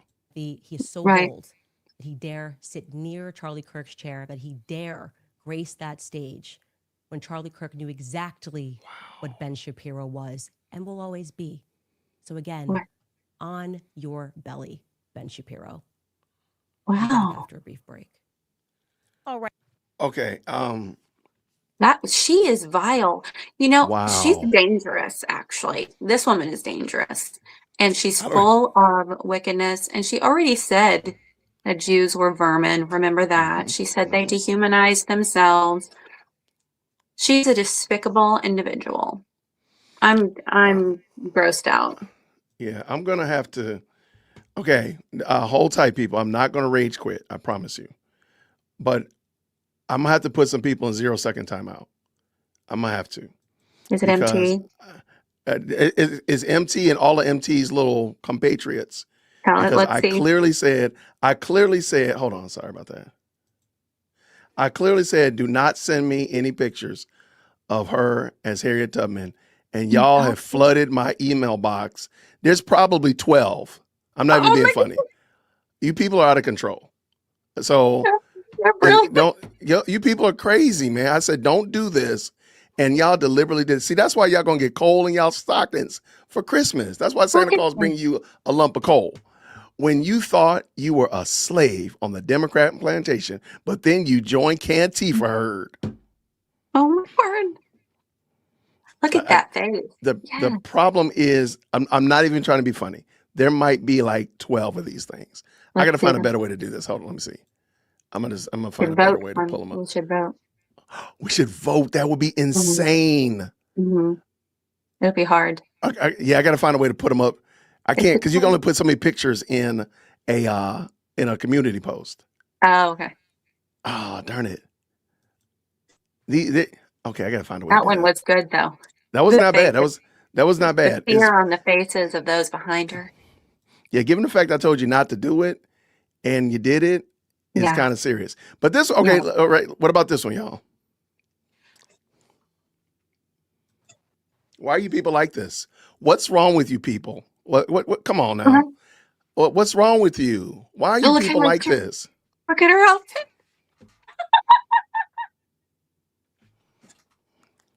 Okay, the only thing that would have made this even better is if they had changed the picture on the laptop. That would have probably been that would have been like the chef's kiss. That would have been the chef's kiss for sure. Escape routes for sale. What's wrong with you people? Why are you people like this? Why? Hold on. Like I said, there's like 12 of them, and I'm sure there's others as well. Well, let's keep them coming. Come on, this is fantastic. Yeah, we're just doing this. We're just doing this. Why are y'all doing this? Why y'all do that to that woman like that? Why are you people like this? No. I just want to know why you people are like this. Like, That's why y'all getting a lump of coal for Christmas, though. That's why Lump. Santa Oh, is the lump. bringing you a lump of coal. That's why you deserve a lump of coal, whoever did No, this. it's holding a pistol. I can't. And she has a satchel. This is fantastic. That's why These people you are get so a lump of coal for talented. Christmas. You That's why guys are whoever so did this, talented. you deserve the lump of coal that you getting for Look Christmas. at how she's holding her gun. Yeah. Okay, I'm gonna Yeah. find some way to put these up. I don't know if I'm gonna put them up. I'll put them on my Substack, and then y'all go to the Substack and we can vote on them. Maybe that's what we'll do. Okay, there's more. Like 1, 2, 3, 4, 5. And somebody took one. Somebody went above and beyond. Like, Do it. No. are you No, proud we of got her yourself? hand. Are you proud of yourself? Like the little hand thing? You proud of yourself? Really? You She's deserve that wearing lump of coal. a flag pin. Oh, these I'm people here. are talented. These people are too much, man. These people are too much. All right, like Um, 1, 2, 3. There's like 5 more, man. Come on, why are y'all people like this? the hand is you got to put the hand in there. Oh, wow. That was Look at the pretty good. choo-choo behind her. Choo-choo. Choo choo. Planes, train. Now, if it had been a plane, that would have been the chef's kiss right there. And That'd are have they been it making right her there. tops maroon? I can't remember. Did they make her Oh, tops have to be I didn't maroon? see. Oh, I don't think so. I don't think it was. Okay. Let's make That them would have been maroon. extra. And then we need That a would have bee. been. We need a bee right here. Right That would here. have been. This A one right here, I bumblebee. think this one right here is violating. And No, whoever no. did this one, you really need to go to the front. You need to come up here to the front of the church and get prayer. You need prayer. Whoever did this, Oh my word. come on. We gonna bring you up here to the This front of the one. church. You We need gotta prayer. No, You this needs need to be a prayer. picture on the laptop. Let's everybody work together. Everybody work Group together on this. project. That would This be needs to be so on the laptop. ignorant. Okay? Let's piece it together here. Because this is everything and more. Give me that hot sauce. David? That is it. That is everything. That's everything we've been missing. That is it. Right there. This is everything right here. This is Oh my gosh. Why are you people like this though? I'm Because really they're like what's fantastic. wrong This with is you people? group therapy. We have This to is get therapy. t-shirts. Okay. Okay, this one, we're working through it though. We're working through it. We're working through. I see what you're doing. I see But what this you're is doing. like how you pause her. This is That's what an I'm saying. ode I to can how see. you pause her. This is it. No, I can see that. I can see. Yeah. And then the last one, like, I What is really, it? this one's so ignorant. I'm just Well, like, I'm embarrassed. Like, I'm embarrassed for y'all. She said it looked like James T. Kirk from Star Trek. no. Ah, No. why are you people like this? Why do you people feel okay to be like this? Because we have to do Why? this to keep from crying Oh from the my mess gosh. of this ogre. I was literally crying. I was over here like, I gotta stop because I'm trying not to Oh, laugh and my eyes were watering. I'm like, this is so ignorant what these people have sent me. I love it. Oh my gosh. Let me just double check, make sure. Don't y'all send me no more of these things. Stop it. Keep sending Send me them. no. Keep sending. That one is just amazing. Don't you send Lord have mercy. Okay, that's it. You know what? I'm about to. We got all these new people that be coming in here to be like, I want to check out what Jay Witt podcast is about. I heard it's funny over here. We're not taking Candace seriously. So I know if you came over here to like, what you wanted to hear it for what? What are we doing? We can hear ignorance. Go down to your local mall. Go down to your local train station. Talk to a crackhead. You will get you will get a more coherent conversation from there than you would from Candace. So, but this one right here, hold on, where'd it go? Oh mercy, where did it go? What's happening? What is Is it? this it? I think it's it. It's this. I don't know what's wrong with these people, Lord. What is it? Oh, I appreciate This looks this. really Wait, I good need to though. see Like their faces. Let me these see. are not janky. That's the thing. Like No, this is top tier. this is top tier chef kiss quality comedy here. And look at the people behind him. Oh, Looking like look at her Candice. with reverence. Looking like Cantifa. She's gonna get us out of here. Oh, That's it. Replace that with would be George. good. Girl. Oh. Okay, let me bring that back in. Okay, y'all, come on, man. We supposed No, to be this is the see, no, and you this know is what? where it's It's wrong. you, Edie. It's you. You're No, corrupting my this is audience. You're you. corrupting my No, audience. this is what we're here for. Everything else has gotten to bananas with this. What this right here is what we Oh, need. Because if she's y'all such a replace, lunatic. This is what we need for that. if you replace George for that, and they don't got security, somebody said without security. Oh my gosh, AI is undefeated. Oh Lord.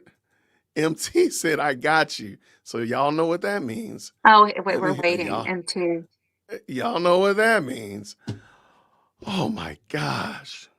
MT. What does that stand? Money time. Get that money. This is the money shot. We're I waiting, do. MT. I know I know what MT stands for. I don't want to put her name out there. Oh, don't put them on. I Oh was my just asking gosh. for time. Oh my gosh, y'all. Okay, I'm gonna have to just pull Candace back in Ugh, because I need a break from okay. making fun of her. Like that's how Well, bad it is. what more could she talk about? Um, I'm pretty sure she's gonna go. In my opinion, she's gonna probably bring in some kind of shenanigans with. She's got to bring Erica in. So let's see what she got. Chuka and what it Oh, is, here. who he believes that he saw. We told you obviously that he thought that he saw the congressman from Vegas, Mark Amadei. And I will say, regarding the call sign in Vegas, we keep telling you that call sign at various times says Sam 702 or RCH 702. Well, that's Vegas. 702 is Vegas. Talking just about area codes. Chocolate. Obviously, 702 is Vegas. So that could just be obviously a coincidence. But 702. Wait. The call sign of the plane is the area code of the place that it's going. Yeah. Oh, Let's get a call sign in one of those photos. Let's so incorporate all of this into the photos. right. So there's going to be a call sign. So there's going to be a Sam 678 because that's the area code here, right? And there's the Air Force base is down the street around the corner from my house. So I guess Okay. when Trump comes in or Vance or Cash Patel comes here, it's Sam 678. Okay. I got a bad feeling about that one, Candace. I do not feel good about that one, Candace. You might need to 702. stop. Yeah, that 702. Okay. sounds really extra dumb. That sounds like Let me what I'm Ben writing Shapiro this said. down. 702. Yeah, Call sign. Okay, I've continue. never heard. All right, let's go. Here we go. it becomes compelling. Well, Mark Amadei apparently received a ton of phone calls from his constituents who wanted to know where he was. Like, where were you actually on the morning of the 9th? I want to remind you guys, the meeting was concluding at 7:30. We verified his call logs. We verified everything. The meeting was concluding around 7:30 a.m. in the morning on the 9th on Fort Huachuca, at Fort Huachuca. So it is entirely possible, and as flight routes show for planes that did maybe perhaps were in attendance at this meeting, you can get back to DC. You just can, obviously, in that time frame. Well, Mark Amadei tweeted this. He tweeted, for those of you information consumers who are stuck in practices of the old days, who prefer facts to dreams and falsehoods, take comfort knowing that in public service, there is this thing called the public record. The public record on September 8th indicates that I was returning to Washington, D.C. from my district and voting on the floor of the House of Representatives. And on September 9th, in a 12-hour markup in the House Appropriations Committee, of which I am a member, as well as voting on the House floor. Should you prefer video to the words of a member of the federal legislature, please feel free to view the House Appropriations Committee's recording of said event on that date. To quote Ronald Reagan, facts are stubborn things. Merry Christmas. So it's like, whoa, serving up. I was for 12 hours locked into this meeting. And so there I am. There's my alibi. Well, very quickly, the interneted and realized that actually he missed two of the roll calls that happened in the morning and that he was present in the evening or late afternoon. We are still working to verify that. I replied to that feed, but I can tell you what this person posted and showed. Diligent Dennison on X wrote, exposed, Rep. Mark Amadei tries and fails to give a solid alibi for the alleged September 9th meeting. with Charlie Kirk's security, Brian Harpole. The rep claims to have been traveling to D.C. from his district on September 8th, then in a committee meeting for 12 hours all day on the 9th. However, he was not present for roll call until the third meeting in mid-afternoon on the 9th in D.C. This means he could have spent the night in Arizona on September 8th, attended the morning meeting on the 9th, and caught a military flight 3 to 4 hours away from the base to make it in time for the third roll call in D.C. I can't believe you tried to act like you were there all day. Cooked. Cooked. It's odd. Gosh, look at that's how you got her. Look at that. Yeah, I mean, okay, yeah, like you do realize all of the parts that need to work together for that to be true versus he just missed roll call. Right. Or he was on the hopper or anything else. But to craft that story that you're concocting, and again, Candace has no proof, no evidence. Like, what does this mean? The internet. But she has the internet. No, but I'm saying, like, what does it mean though? Like, what are you trying to say? It doesn't have to mean anything. It doesn't, Jason. Where are you? It doesn't have to do a darn thing. But internet, I wrote it down. Go ahead. The internet. Were able to demonstrate, according to record, that he did miss 2 of the roll calls. Now, there might be a reason. Again, we are looking for follow-up, and our goal here is if he has an alibi and he was there on the floor for 12 hours, we would be obviously happy to say that. Like I said, we can confirm every aspect of Mitch's story, but we can't confirm his memory and whether or not he is good. What does that got to? But she brought Mitch in. Yeah, she brought Mitch in. Okay, Mitch. Yeah, this is wild. Okay, let's go. With facial recognition, but I do find it to be compelling for a few reasons. One is that I was actually given the travel logs for Brian Harpole, and it is entirely possible that Brian Harpole could have made it for that meeting. I can tell you that definitively. Brian Harpole could have made it to that base for that early morning meeting. There is no question. And obviously, in the interest of making sure that I'm not misrepresenting him, I have now reached out to Brian Harpole twice. I have his number because he was Charlie's security. I went on tour with Charlie for years, messaged him, and know that he... Really important that people know that she toured with Charlie. It's so important that people know that she was with Charlie. Did you hear it though? So much. She just said she knows Brian Harpole. She has his phone number because he was security when he was touring with her. So when Tim Pool said that she had the same security that Charlie had, and she said he lied. Yeah. She said she never had the same security. She just messed up. Yeah, she messed up. It was messed up again. Again, like maybe you should let this go, Candace. Maybe you should stop because you just said you told Tim Pool that he was lying when he said they had the same security. Listen, I can't wait to hear her backpedal because somebody, please, Artie, love that guy. Oh yeah, we're late, so they're probably already cooking her. Ruben. Wait, I debunked Mitch yesterday. I sent it all over to Jason. I believe you did. He sent it to me. I did. Okay. Let's go. He received it according to iMessage. I messaged him again.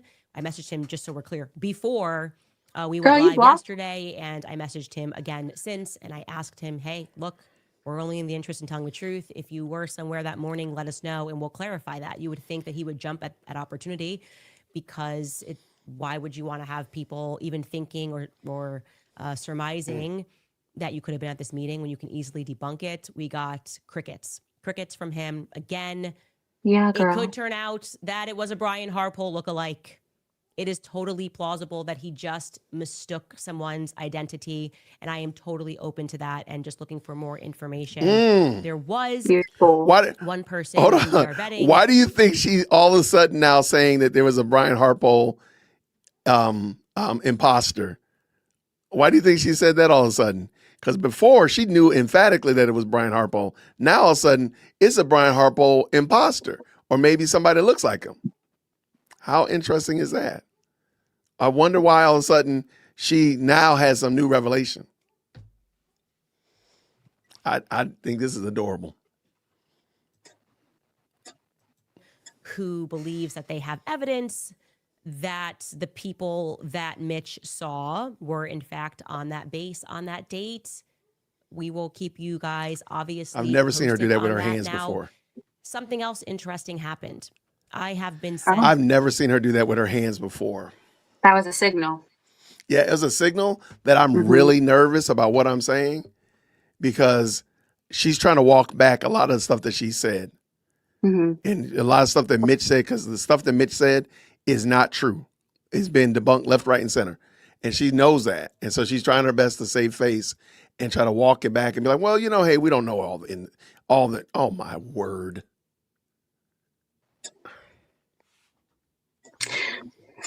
I'm going to leave my email alone. 1, 2, 3. Why? 4, What else did you get? 7 more of them. Y'all people need help. Y'all people need help. I can't believe this. Just so you know, when I send Mitch stuff that's happening and I'm trying to guess who was there or who wasn't there, I don't give him the context when I send him pictures. So when he first described the congressman, described the person's height and their, glasses, this or that, I had sent a few congressmen. He was like, no, no, no, no. And then we landed upon the Las Vegas congressman. We did not give him the name. I didn't know his name, to be honest with you. And he went, that's the guy. So it was interesting. And of course, this was before we discovered the planes and the route to Las Vegas. So that was compelling. Yesterday, and genuinely because I was sitting down having a discussion at dinner with Johnny Yep, who runs Catholic for Catholics, and we were sort of discussing everything. And I get this text message from Skylar being like, Ben Shapiro is like on stage. She's just like calling you out again. I said to myself, what is his investment in this? Why do I feel like he's somewhere along the way implicated in something? Let me clarify. I'm not saying he murdered Charlie Kirk, but it doesn't matter if I said that either way. His whole style is to try to sue people out of the free markets because he can't win in the free markets. But yeah, I'm going, what is this? Why do I feel like there's a hook here? And at that time, someone had mentioned to me, hey, did you see what's going viral right now on X? Which is that Erica Kirk lied about having not dated anybody before Charlie Kirk. And actually, I knew that she had dated somebody before Charlie Kirk, and I had never known that she had made that claim, and people were starting to make all of these videos about it and wondering if she had misremembered or whether or not she was telling an intentional lie about her past. Now, what I can say is that there does seem to be disparity between her version of events and other people's version of events. Definitively at that meeting, obviously, I've already intimated that to you, like Andrew Colvett has a memory, Erica Kirk has a memory, and then the surgeon has a memory, right? I should also mention that the surgeon said, and again, this is through a third-party person, so it's not a direct line between me and the surgeon, that he absolutely did not violate HIPAA when he suggested, hey, maybe it's a frangible bullet, but rather that it was a three-way call with him and Andrew and Erica. I don't know if he's telling the truth or if Erica's telling the truth and Andrew Colvett was flying blind. But, there's a disparity. And as I was looking at this, I sort of went, oh, wait, yeah, I do remember that Charlie told me about Cabot Phillips dating a girl. For some reason, I thought it was Sammy, the other girl that he had a crush on. And I was like, was it Erica? That's so funny. I'm trying to remember this. And then I saw a picture in somebody's TikTok of Cabot Phillips. I hadn't seen him in a very long time, and he works for the Daily Wire. And he had a beard. And that was the thing that he kept saying to me, as this guy had a beard. He was around 37. Anyways, I sent him the picture of Cabot Phillips, and he says, yes, that's the person I remember being at the base. Now I'm like, that would be totally crazy. Maybe, again, this could be a lookalike. And so I messaged Cabot Phillips and did not get a response. I messaged Cabot Phillips twice today, actually, and asked him if he wanted to have an off-record conversation because we can't just take that to the bank. Like I said, I am terrible with faces. So if I saw Cabot Phillips, I had to just from memory, there's 30,000 other people I would say it was definitely him too. And I can't trust Mitch's vision on this, but it at least is compelling. And I was like, let me do some basic facts. You do realize that this story has been floating around the internet easily for a month. I didn't know about the story. Yeah, the whole thing about Erica and Cabot dated before she married Charlie. I mean, it's been floating around the internet. And it's funny that Candace is making so much hay about this. And I'm Yeah. going to say it one more time. And if y'all are tired of it, please let me know. She's now shown us more evidence about Erica's dating habits than she has about the international assassin's hit on her life. That's all I'm going to say. I'm just going to say it. Checks here. What do I even know about this guy, Cabot Phillips? And I know that he does the morning wire up at Daily Wire. And I checked, and he's missing from the morning wire. He doesn't do it daily. Shut your mouth. Her outfit is maroon. Looking to see. I love it. Oh, it is maroon. Oh, shout out. I didn't even notice that. Extra bonus points because look at that. I got to be more careful. I didn't even notice that. That was well done. Mm-hmm. I just thought that would bless you. I just thought that would be a good one. From the picture that, and maybe to get a clearer understanding that maybe, Mitch thinks he remembers things. I mean, he's super detail oriented, like telling me what kind of watch the person was wearing, because he was like, I was going to go up to him and I was going to say something. But I'm going, I don't know anything about actually Cabot Phillips. And it was very difficult to find any information outside of his father, who I found a lot of information. He's in the about. military, Actually, I bet you. He's a pretty big guy, taking a lot of money from the Adelsons. And he's definitely a neocon. I'll tell you that for free. I'm about to Thank you. research her family. The reason that I think I'll do. Is this the reason that Ben's having some sort of a weird spiral? Does he know something, or is this just a case? And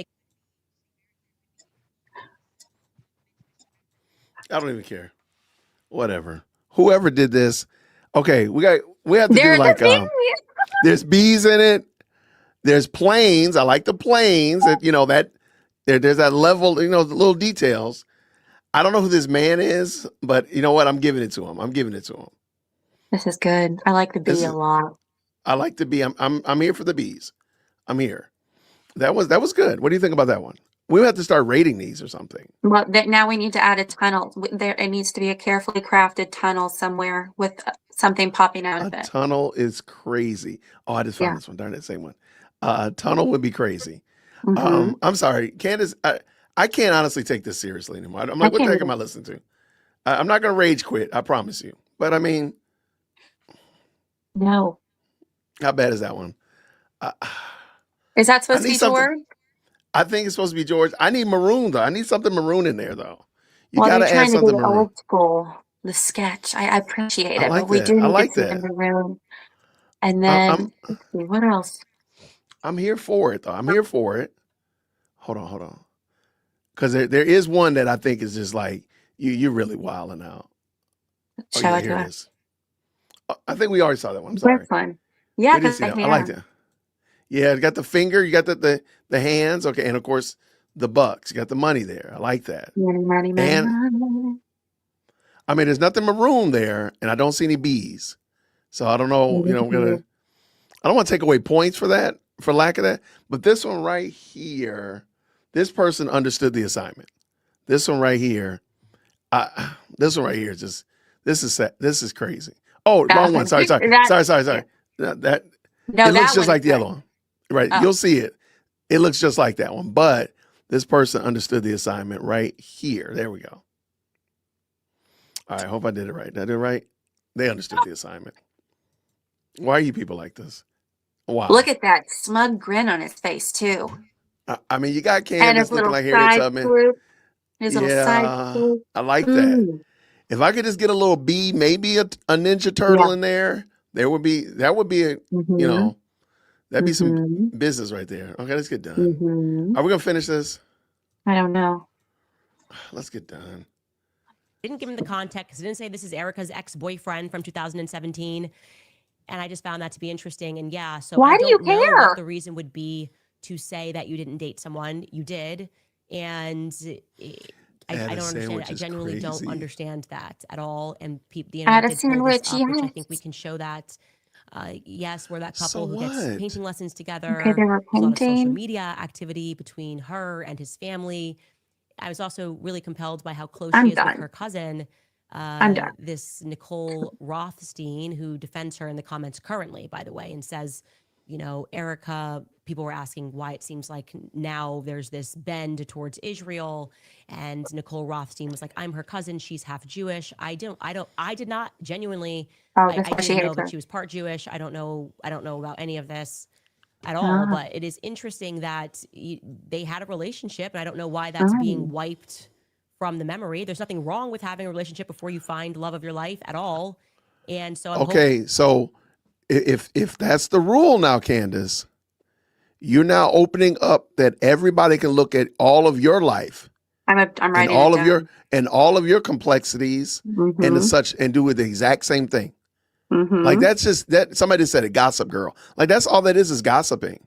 That has Mhm. nothing to do with anything. Make So that what? okay. Let's add the Gossip Girls in there to the photo. Woo, Gossip y'all Girl, are whether yes, wild. let's get it right there. Like there's relative. I mean, wait, we have. She needs to just relentlessly made fun of at this point. Yeah, right. I agree 100%. Rage Bronson, I agree. Like there's no This is reason. Like embarrassing. what? Like this This is is embarrassing. embarrassing. Like so what? Okay. And what's your point? This is so humiliating for her. Remember, did she used to be interesting? I feel like she was interesting. I always looked forward to her shows. I She had can't say I different ever did. talents. Maybe it was a girl thing, but but now it's like I. This is the can't most stand. boring thing I've ever heard. With that This is, sweater paired with this, can we get her in one of the sweaters? Put her in a dickie. wow. Can we get her in a Put her in a dickie, dick. Put her in a please? hijab. Yeah, If you put I in a full can't. burqa, I can't with you.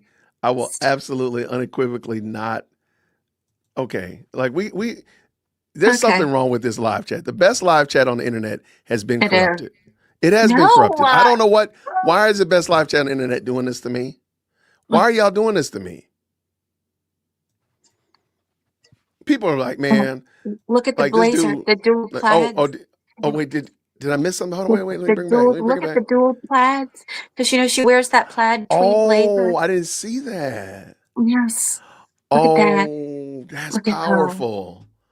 That's powerful right there. That is power. And she loves That's power. she loves power, Let's man. get Kanye in one of these photos. If you put Kanye in there, ladies and gentlemen, whoever does this, well, I'm sorry, you should not be doing this because we're not supposed to be doing that. Oh, Right? Remember, we're not doing that. I forgot. I'm sorry. You want me to Why you leave? people? It's you. You're corrupting the best live chat on the internet. What? She's so And upset. she's a maroon pilot now. Not only is Yeah. she's the captain. Oh, come No. on. Well played, people. Well played. All right, let's get done with this. This is ridiculous. I just hope nobody goes through Candace's dating life or I mean, am. at this point in the game, her marriage is open to discussion. So all of the she done kicked the doors off of that. Now I guess everybody can go and say what they want to say about, Full lavender that we can get love. some answers, and that's why I ask them publicly. When I can't get answers privately, I ask them publicly. Do you want to know why? Because I have a right to ask questions. You don't have a right that's to right. this information, baby. Ben. Right. You have a right to ask questions. You don't have a right to the answer. Boom. Boom. Right. I can ask you the owes question. you anything. Nobody owes you a darn thing, girl. But see, I think that's part of her problem. Yeah. And I said this before. I said this earlier this week. She mentioned when she was a child that she was very precocious and she would always ask why, but why, but why, but why, but why as a child. And at some point you do have to stop with the but whys as a child. I don't think she ever was told to stop. Oh And no. now she's 30 plus years old acting like she's 7. But why, but why, but why, but why? And that's because I said so. Yeah. That's what or whoever raised her. I'm going to find out for us. Don't worry. I have it written down. Well, I'll tell you, her last name is not Owens. It's Rose. Oh. No, it's R-O-Z-A-Y. Yeah, R-O-Z-A-Y. Just give me that little, there you go. Off to the races. Yep, that's her last name. Her last name is not Owens. That sounds like she could be from Israel. Jose. You're so silly. He's signaling that he doesn't want people looking into Erica. Okay. And when people start looking in, they then find that a Daily Wire employee dated her. So that seems Okay. interesting, to say the very least. And we should figure out, what's actually going on. Like, what is Why? actually going on? He even says the Mossad. I never once said the Mossad killed Charlie Kirk. So was that by accident? Oh, I'm gonna find that clip. Definitely starting to think in a major way that Israel's got something to do with killing Charlie Kirk and the Egyptian planes. Shocker. Which we are putting the final touches on, because I don't want there to be even one typo or mistake on this. It's too late. And It's I'm gonna already. put up on our website. It leads you to Israel. It just Right. does. Okay. There's no question. That's why they were panicking about the Egyptian planes. Fort Huachuca is involved in lawsuits and sworn affidavits regarding 9/11. People who asserted that the prepping for that took place. The vibes are vibing here. All the vibes. At Fort Huachuca. The more of it I learn about Vibes are Fort vibing. Huachuca, and that's why we open you guys to this investigation to send us tips. And I would like to focus you on what we would like to learn. More If you tips have at Candace. concrete evidence of what occurred at Fort Huachuca on the early morning of the 9th, we want to hear from you. We do not want an email about what Mitch did in 1993 and why you don't Oh, think so he's a she's good person because he had a divorce with his wife. We just don't need that. Right. We do not want an Yeah. email saying, I'm in the military, and it would be unusual for them to allow him to book the hotel. We've already confirmed all of it. He has a literal video of him that's 18 minutes long, So asking for directions to get to where he's going. We can see in the background where he is. We don't want you to waste your time on that. We have verified everything we could verify about the story. We cannot verify the people. And yeah, I just sense that there's something there, because Ben is coming undone, and he only comes undone about one topic, and that is Israel. So we will take a break, and I will answer some of your questions. All right, you guys, you should I have know that no as idea. a consumer, Sorry you about that. actually carry the success I have no or the idea failure what of we're a business experiencing. in the palm of your hands. That is Your some success crazy work. What do you got? Go ahead. well, she said, don't.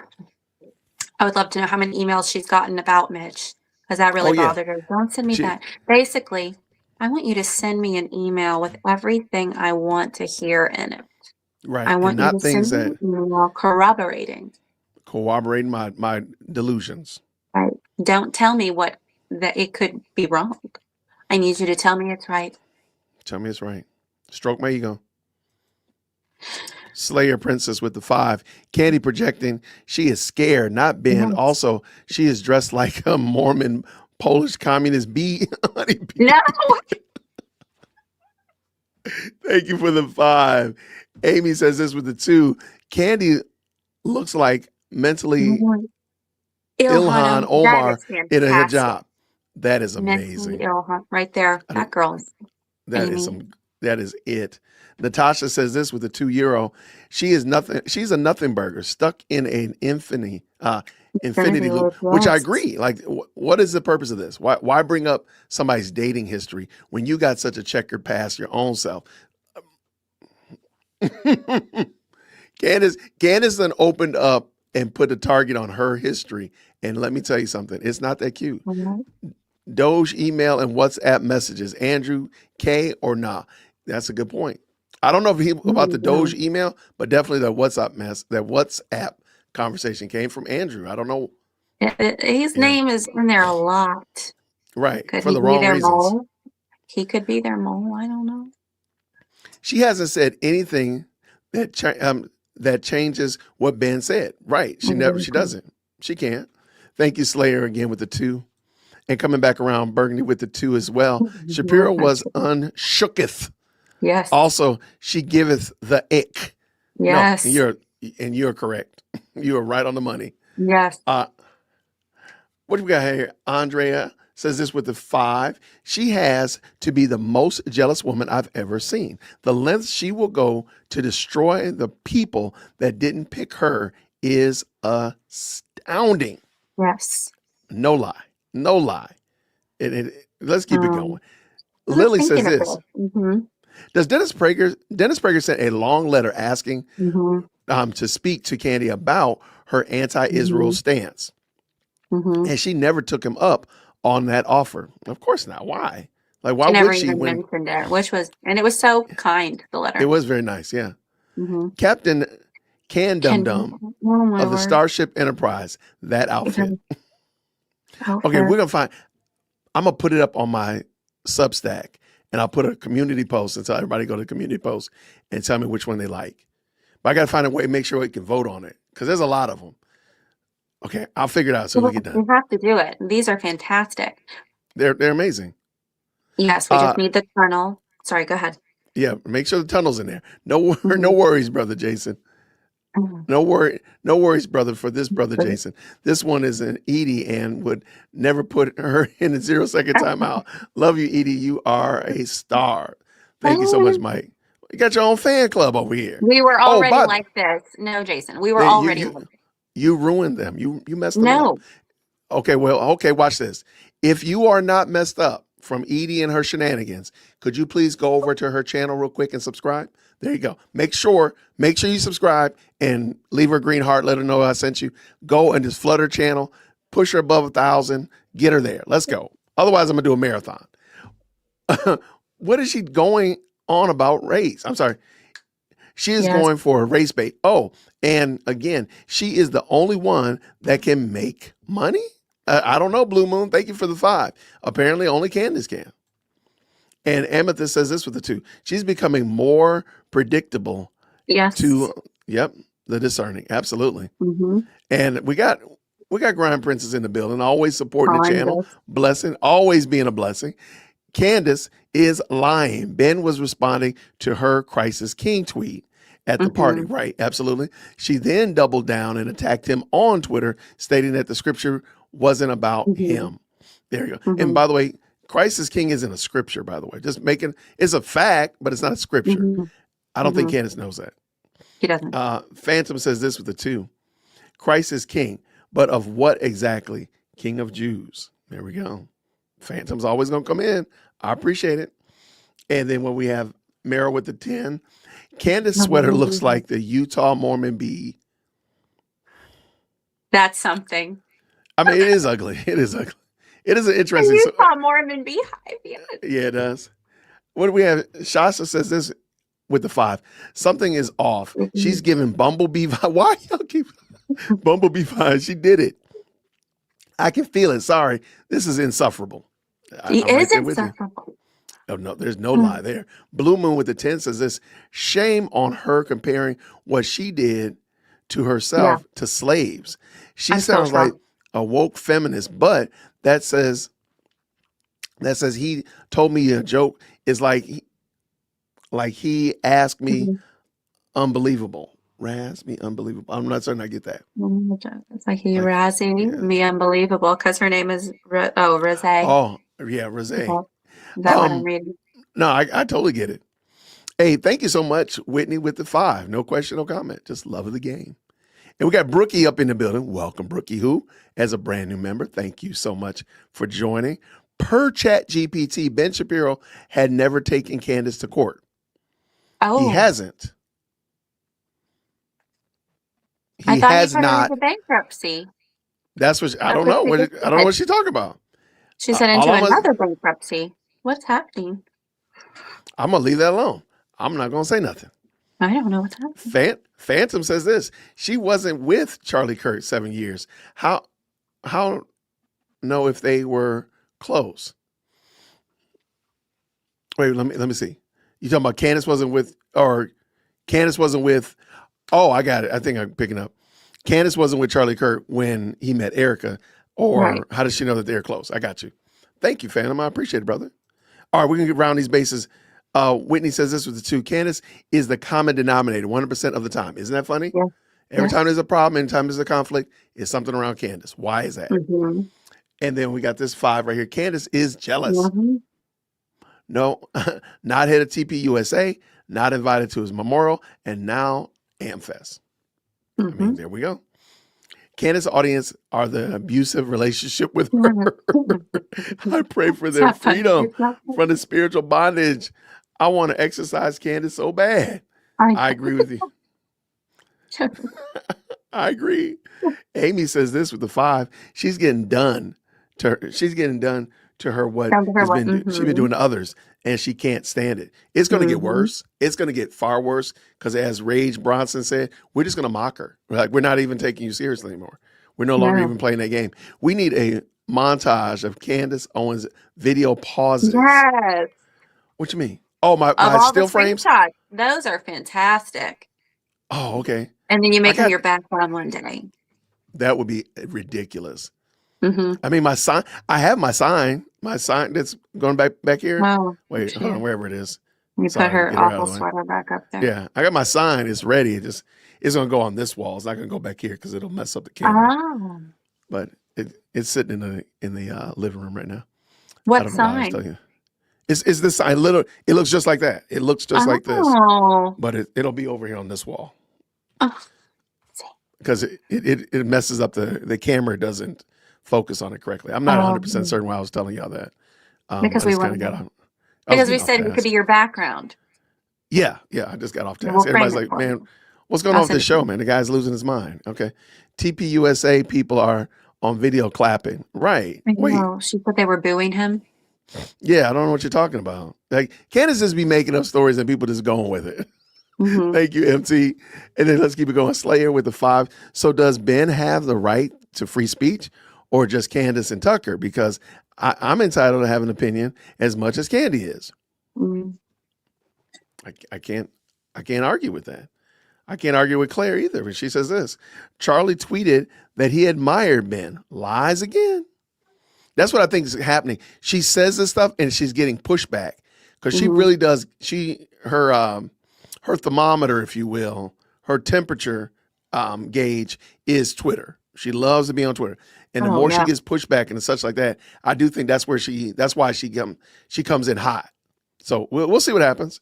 What Stacy say to 10? Y'all, I figured it out. When Candy Owens says Charlie, she's talking about one of the only demon-possessed personalities. Oh. That would explain her dream too.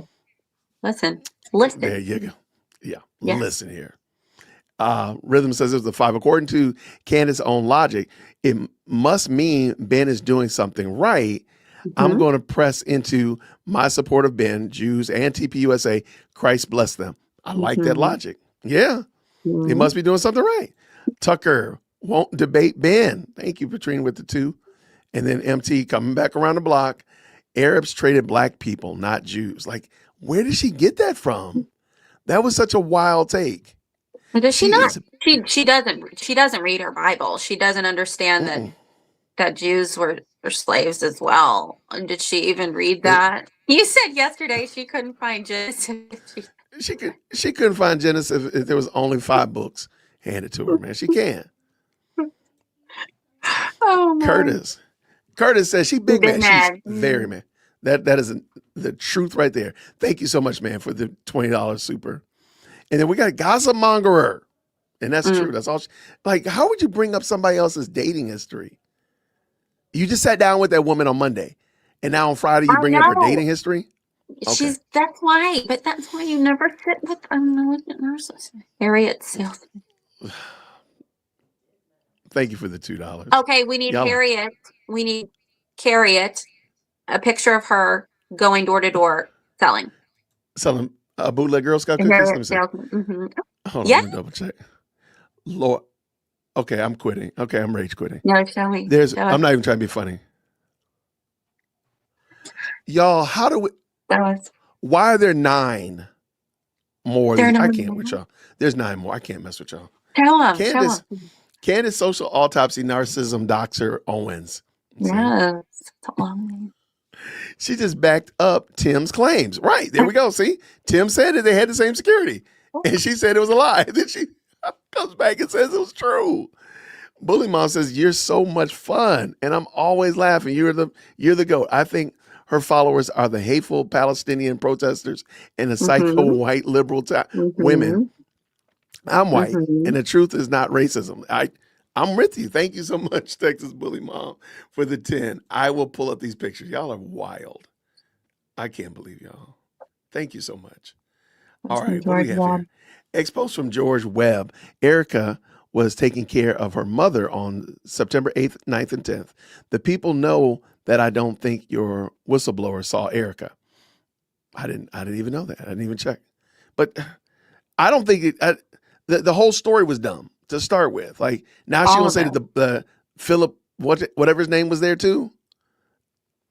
That woman is messy. Bless her heart. She is crazy. Phantom says this time zones is a funny thing. Oh, that's another thing. The time zones from Arizona to DC. I thought that was interesting, but keep it going. If I caught a plane in Arizona at 8 o'clock, I would land in DC at 5 hours later, 2 p.m. Arizona time, but that is 5 p.m. Eastern Standard Time. Oh, my word. In PG, he would not get to the capital until, capital to like 6 or 7 p.m. Yeah, I That's think I get what confusing. you're saying. Yeah. Yeah, but no, time zones they trip me up. But the fact that you're even trying to bring it into the equation in the first place seems crazy. Oh, God. Amy says this is the 5. I was trying to remember where I saw Mitch before. Then it hit me. He went by Bubbles when he lived in Canada. Always hung out with Julian and Ricky. Who's that? What is that? Is that a I real don't know. thing? I don't know, but they've been skewering Mitch for sure. First Christmas I for know. Erica and kids without Charlie, and she says this. See, It's disgusting. that's very disgusting. Thank you so much for that. And then Cindy says this: narcissists thrive on attention and gossip, gives them a way to manipulate, compare, and evaluate others. It's like fuel for their ego. There you go. That's why I don't think TPUSA should say anything else. We're good. We're done. You can see Charlie Kirk and Erica Kirk really loved each other. Evil, Candace. Thank you, Jackie. And I want Candace Owens to prove she wasn't talking to Tyler Robinson on a burner phone before Charlie's murder. Given how she wants people to prove things, she should be able to do that. I agree. That would be crazy though. And she came back around and said, "Go ahead. What are you thinking?" No, but it's like she doesn't realize people could twist this around on her. Why have you inserted yourself into the investigation from the beginning, Candace? Where were you? That's what I'm saying. Like, this person got it. They understood the assignment. Mm. Oh, how I want Nick Fuentes to drag her already. Do it. Yeah. So sad that we're rooting for him. That is crazy work that we got to root for Nick now. Oh my gosh. And we get access to her email. Y'all, please stop. Don't be like this, people. What happened? These people are broken. I can't. These people, I said don't do it. No, I said don't send me. These people are broken. Hold on, let me finish this up. Oh, sorry.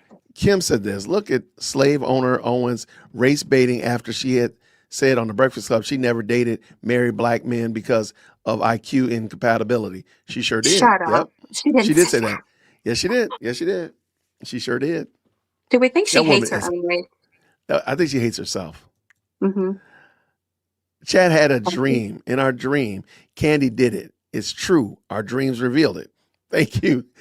I mean, where's the lie? Thank you for the 5 for sure. And Goose coming back up here with the 2. Erica should file a TPO against Candace for harassment. Because she's dangerous. Man. She is dangerous.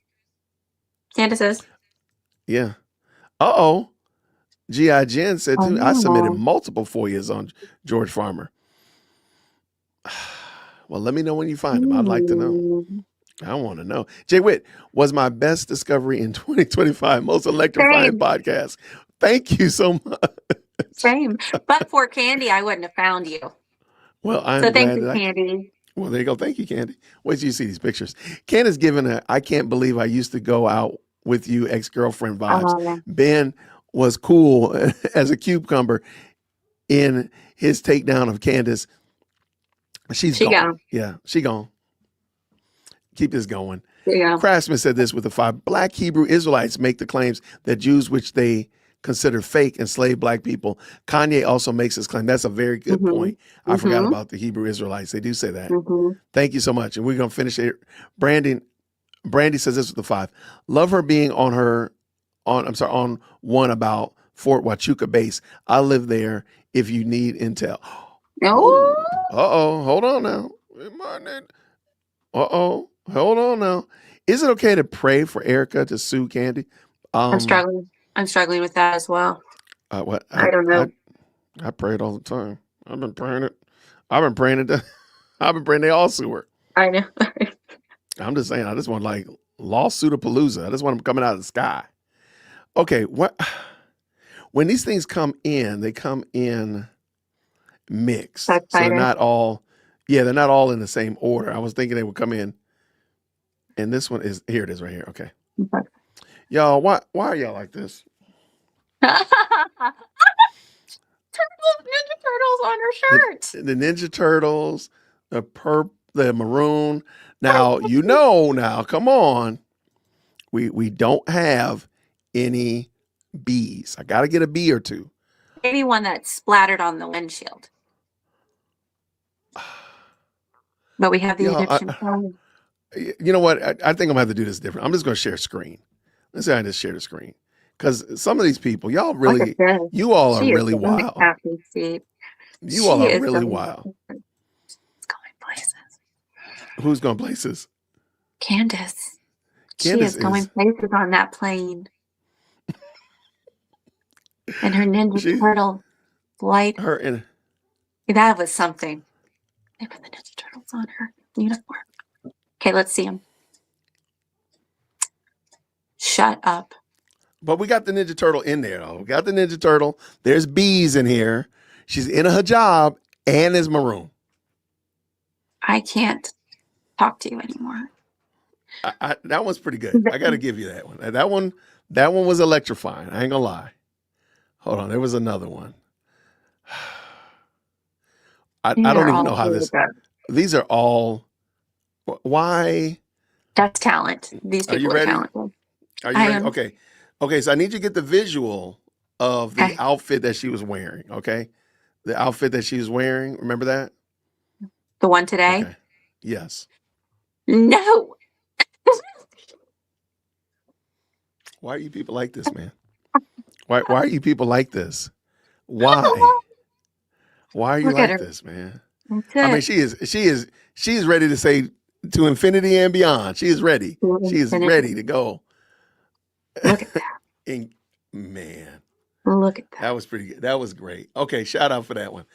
Lord, I hope we're able to vote on these. Please. Why? Okay. What? I honestly don't know what's wrong with you people, man. I need to zoom in. We got Harriet Tubman. We got Harriet Tubman. We got the bees. We got the bees are chasing the plane. Do you see that? We got some guy looking like a French assassin. He's got the little French mustache. And do you see right here? Let me see if I can zoom in. Who did this? There's a sandwich right there. That's it. That was. This crucial. Is good. That's crucial. This is good. I'm sorry, y'all. That one cooked. As the kids would say, that one cooked. It ate it. Left no crumbs. Am I doing that right? Left it. No crumbs were left it. Okay. Wait. Somebody sent me some passport pictures, I think, to show about the privilege card that Mitch had yesterday that he used to prove that he was going on base. It looks like it might have been a little suspect. So, okay. Because you can't forge documents. Right. Because you can't do that. Why? What is it? These people, y'all need help. My face hurts from smiling. This has been fantastic. This is craziness. I can't. We got Kanye. We got Candace Tubman in a hijab. We got bees.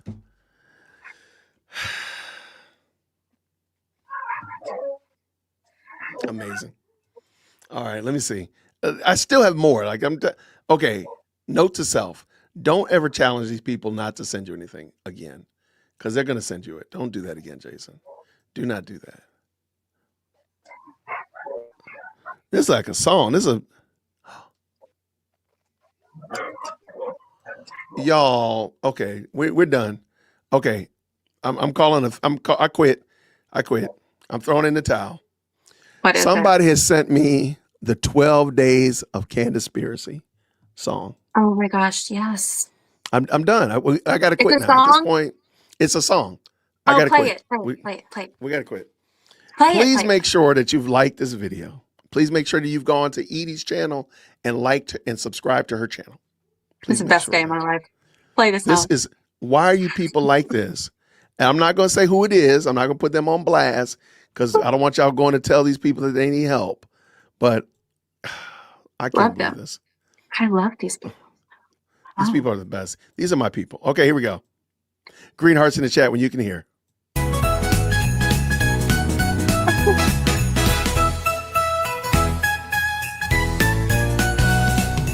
On the first day of Candaspiracy, my cult leader gave to me a fake letter from Israel's Bibi. No. On the second day of Candaspiracy, my cult leader gave to me 2 fake degrees and a fake letter from Israel's Bibi. On the third day of Candaspiracy, my cult leader gave to me 3 French assassins, 2 fake degrees and a fake letter from Israel's Bibi. On the fourth day of Candaspiracy, my cult leader gave to me 4 super chats, 3 French assassins, 2 fake degrees and a fake letter from Israel's Bibi. On the fifth day of Candaspiracy, my cult leader gave to me 4 super chats, 3 French assassins, 2 fake degrees and a fake letter from Israel's Bibi.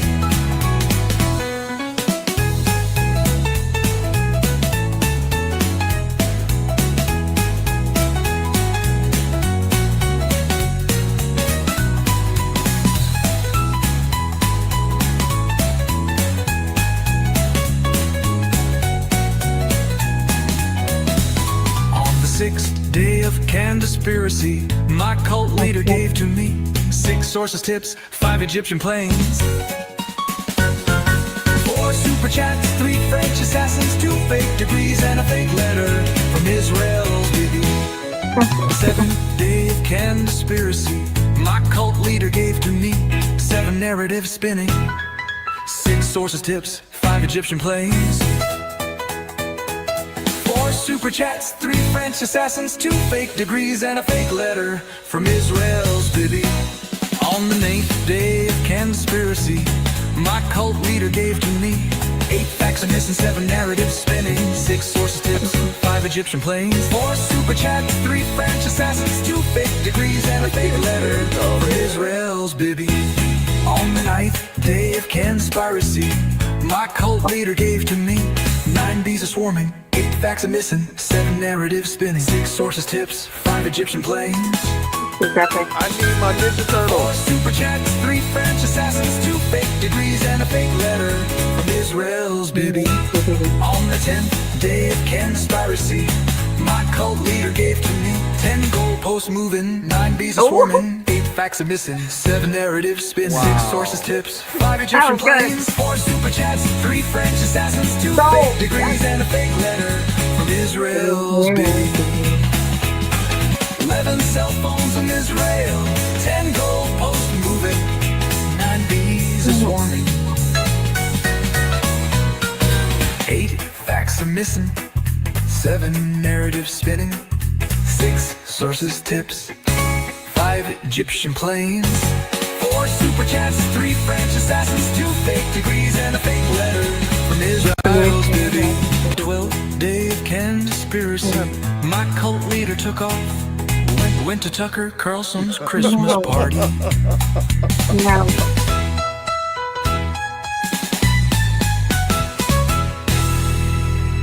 Listen, Wow. that was what I needed to finish my day. Now, That was insane. all of it, I want to All of it download it. insane. I'm I'm going gonna to send it. download it from her phone. I'm going to listen to it. All right. The We're gonna Israel's send it. Bibi. That came from Lady Luck Club's channel. So shout out. I'm gonna drop it in the chat. Yes, So I y'all need. can y'all are welcome to go get it and make it great. Make it go double cardboard on Spotify. Oh my gosh, why are you people like this? This has been the best. Okay, let me see. All right, this is a lot. Did you get another photo? So one of the things that Mitch said yesterday was that he was in a tunnel. I'm sorry, no, that he liked this restaurant. It was a Mexican restaurant, and it was a Mexican sushi restaurant. Do you remember that? It was No. a Mexican sushi restaurant. It just sounded really weird. Well, now we found a picture of him. He's in the tunnel with the cartel No. eating Mexican sushi. Like, make sure you zoom in on that. Like, make sure you zoom in on that. Like, he's zooming. He's serious, man. That sushi looks pretty good, but it's got salsa next to it. That's crazy. I cannot with these people. Listen, no, Why are this you is- people like this? Why do you you not have take to these love people these seriously, man? Stop.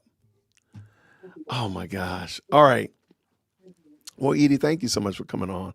I got a This few is of these the best supers. day. I got a few Thank more of you, these Brian. supers I'm gonna go through, and then Okay. we're gonna wrap it up because my kids are like, Dad, are we driving? She likes to drive at night now, so she's trying to learn how to drive at night. Man, thank you so much for coming through, though, Edie. That was a lot of I fun. did. Thank you so much for having me, everybody. I love you watching. Let's continue to come to therapy together. JWIT podcast, live stream, live chat therapy. Absolutely. I'm going to make sure it's for us. Okay. God bless Make you all. sure it's- Take care, friend. See you soon. Bye. Bye now. Wait, I skipped reading prior one. Oh no, I'm sorry. I apologize, friend. How do I email photos? You can email me at dearwokec@gmail.com. I am going to save it for tomorrow, though. And let me see where. There it is, right there. I just dropped it in the chat right there. I'll save it for tomorrow, though, but I will do them. I'll put them together on my Substack, and y'all can go vote on them because there's a lot of them. Y'all sent me a lot. Craziness. All right. Is it possible the threat of a lawsuit was given to her, and that is why she is so mad about talking about bankruptcy and now bringing up Erica Moore? I wouldn't be, let's say it like this. I wouldn't be surprised because Candace has been super, super reckless. So if a lawsuit comes, if she got served, I wouldn't be surprised. Now, the only thing is that she got served by Erica and she's talking reckless like that about Erica. What's the purpose of that? Why would you do that? You're only going to get yourself in more trouble. But, I don't know. But I wouldn't be surprised. And Mitch in the pictures may be a crane. Oh, they got a crane in it. Thank you so much for the 2. Y'all are crazy, man. No more pictures. No more pictures, please. Send this to Ben and Tom McDonald. Oh, the Candace conspiracy. I'll do that. Absolutely. Thank you so much, Amethyst. Amethyst says this chipmunk version, please. That would be hilarious. I think she's trying to get Erica hurt. I think she's trying to just hurt Erica, period, because she knows a lot of stuff she's saying has not moved the needle at all. It's not moving anybody's perception of Erica at all. So now she's trying to position her in some other way. And I think that's what it is. So you might be right on the money, MC, for sure. I want to say thank y'all so much, everybody. Woo, that was crazy. What did y'all think? Do y'all think that there's anything there? Do you think she's kind of run out of content and now she's just trying to dredge up anything possible? Like, where do y'all land with that?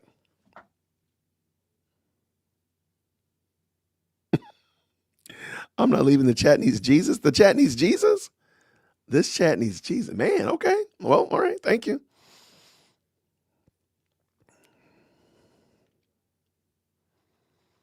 Okay. There's a lot of, looks like candies that popped up in the chat. I love it. I love it. Thank y'all. Appreciate y'all stopping through. Lots of Cantifa's in the chat. Oh man, that's great. Yeah, I don't think Erica should give Candace any more. Absolutely. No more.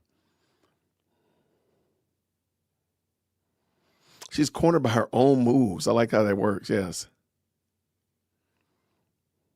I love it. She lost steam after that meeting. That's a good point, Blur. Very good, keen observation. All right. She's got to keep this grift going. But do you think it has any more steam? Like, where do you see the grift going to? I saw someone write to Candace. Jingle Bells was think about making that one too. Okay. Yeah, shoot me an email because I got some lyrics I need you to work on. She's got nothing. Oh, wait. Let me tell you what Candace got. This is what Candace got. I have nothing. There we go. That's what Candace got. Nothing. Oh, we got Cantifa in the chat. Shout out to Cantifa's in the building. Well, I appreciate y'all stopping on through. Once the holidays are over, watch. She will have breaking news and how is closer now, now more than ever. Yeah, that's a great point. I like it.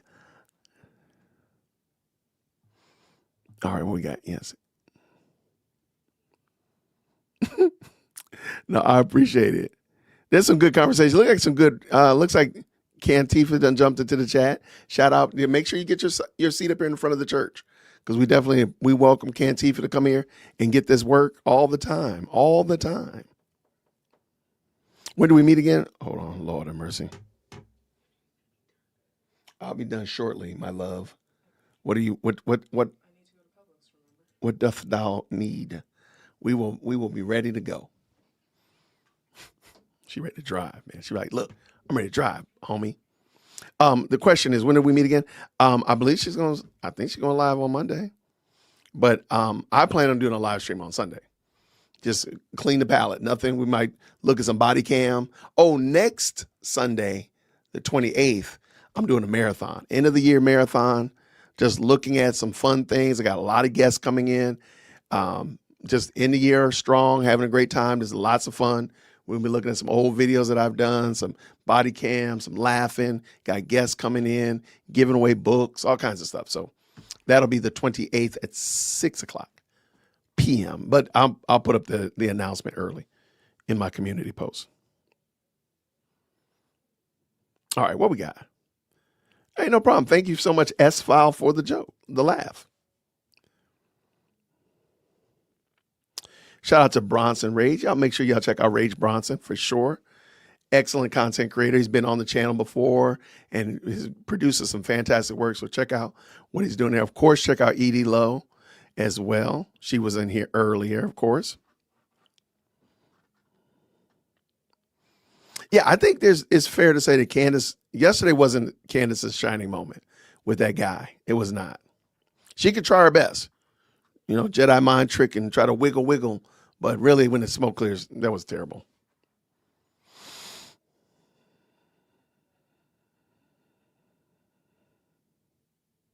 Yeah, that's another great point. Like, why would she be talking about somebody that's not Charlie's wife? Yeah, I think that's a good point. I've asked some people who are in the military, do they believe Mitch's story? And to some degree, they believe that he was in the military. Now, a lot of the other stuff after that, that's where the wheels on the bus fall off. But people do believe he may have been in the military. It's just some of the other aspects of it. And particularly like what happened at Huachuca, nobody believes that. All right, what we got? Lots of good conversation going on.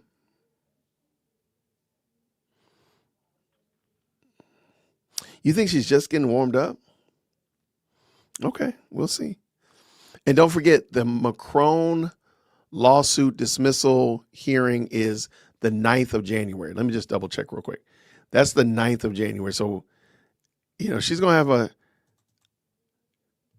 double check real quick, see if nothing has been updated on that.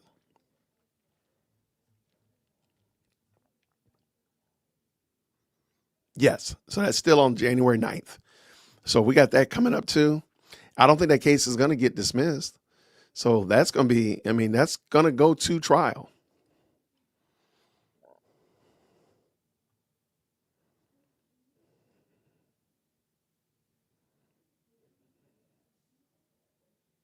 All right. Lots of good conversation back and forth.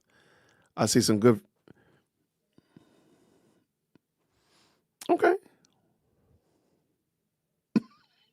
700 years from now, she'll still be getting closer. That's wild. Hey, Bronson, thank you so much, friend. What did you say here? Shameless self-promotion. Fun video dropping in about a half an hour. Oh, well, there we go. Can we please make sure, I think we dropped your link in the chat already. We can make sure we got Bronson's link in the chat and make sure we jump over there. I'm going to go take President Firstborn and Chief Executive Secondborn out driving. She wants to go to the grocery store. Wait, did we drop his link in the chat, mods?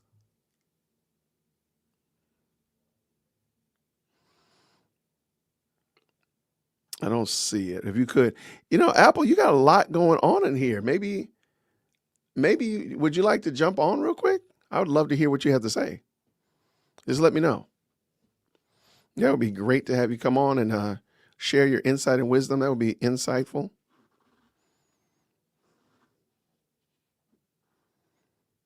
I see you asking people about, is Jesus the living God? Lots of good back and forth questions. I'll answer all those questions for you. Here you go, Bronson. Thank you so much. I'll make sure we jump over and check out Bronson shortly, please. Yeah. I'll answer those questions for you. You'll make me famous? Oh my gosh. Oh, that's insightful. Let me know. Now, you shoot me an email, you're welcome to come on. Here, I'll drop my email in here. Shoot me an email. I would love to have you come on. You can make me famous, I guess. I guess that means something.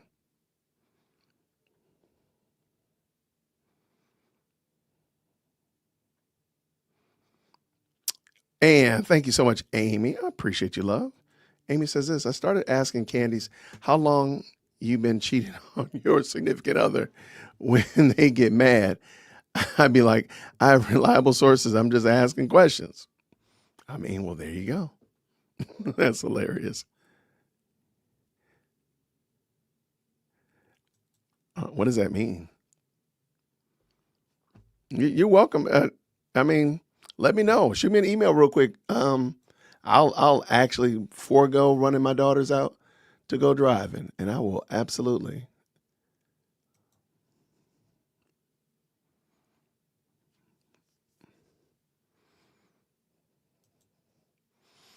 Where you at, Apple? I'm giving you time. I'm giving you space. This will be your chance to let us know what you got to, so we can hear your wisdom and your insight. That would be great. I'd love to hear it.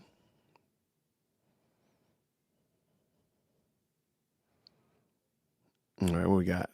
Lots of good conversation. Y'all keep it going. I love it. I love it. I don't think Apple wants to come on. Bless her heart, man. I wanted to have a conversation, man. What's time? I wanted to have a conversation, man. Dog. He said he was going to bring all this insight and wisdom. I was trying to get some wisdom today. Man, that makes me sad. Thought the brother was going to come over here and break it down to me, man. Thought so. Gary is being attacked by Cantifa. No, really? Man, Gary's good people, man. I like Gary a lot. Let's do this.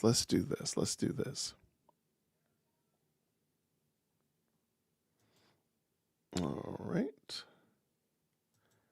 There we go. All right. So Apple, you have the option.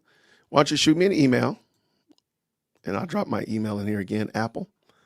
Feel free to shoot me an email. I appreciate you. Looking forward to hearing from you. And we can schedule a time, like I said. I'll even come back later on tonight. Run my daughters to the store. But I would love for you to come on by and hear what you got to say. Get your insight and wisdom. Just shoot me an email and we'll schedule a time for you to come on through. Everybody do me a favor, since Apple has probably left the chat.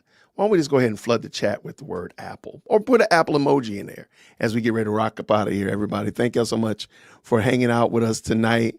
Let Apple know we appreciate them not being big and bad to come on here. Oh, green apples. We can do some green apples in the chat. There we go. Yeah, that's it. Y'all, thank y'all so much for rocking with us. Bronson is doing a video, he said, in 30 minutes. I think, is that 9 o'clock, Bronson? So we want to go by and check out what Bronson's doing over there. I'm going to run these girls over to the supermarket real quick and see how they do driving in the dark. We'll see what goes on there. But everybody, thank y'all so much. By the way, let's continue to support good content creators like Bronson, like Edie Lowe, like Paramount Tactical. He's probably a furry. That's hilarious. Well, at the current moment, he's going to scurry away. So that is what it is. Everybody, I want to say thank y'all so much for rocking with us. I appreciate it, y'all. Thank you so much for being kind and checking out Edie as well as Bronson, checking out good content creators. I love to see that they're prospering and doing well. So I will see you all, Lord willing, tomorrow. And definitely the plan is on Sunday. So everybody have a great rest of the night. And until then, grace and peace. Take care. Thank you so much for tuning in to another episode of the Jay Whip Podcast. If you enjoyed today's show, please do me a favor and hit me up with that 3-piece special. Like the video, subscribe, and of course, share it with somebody who would also enjoy this type of content. And make sure you leave a comment because I do pin the best comments to the top. So thank you so much for tuning in today. And until next time, everybody, grace and peace.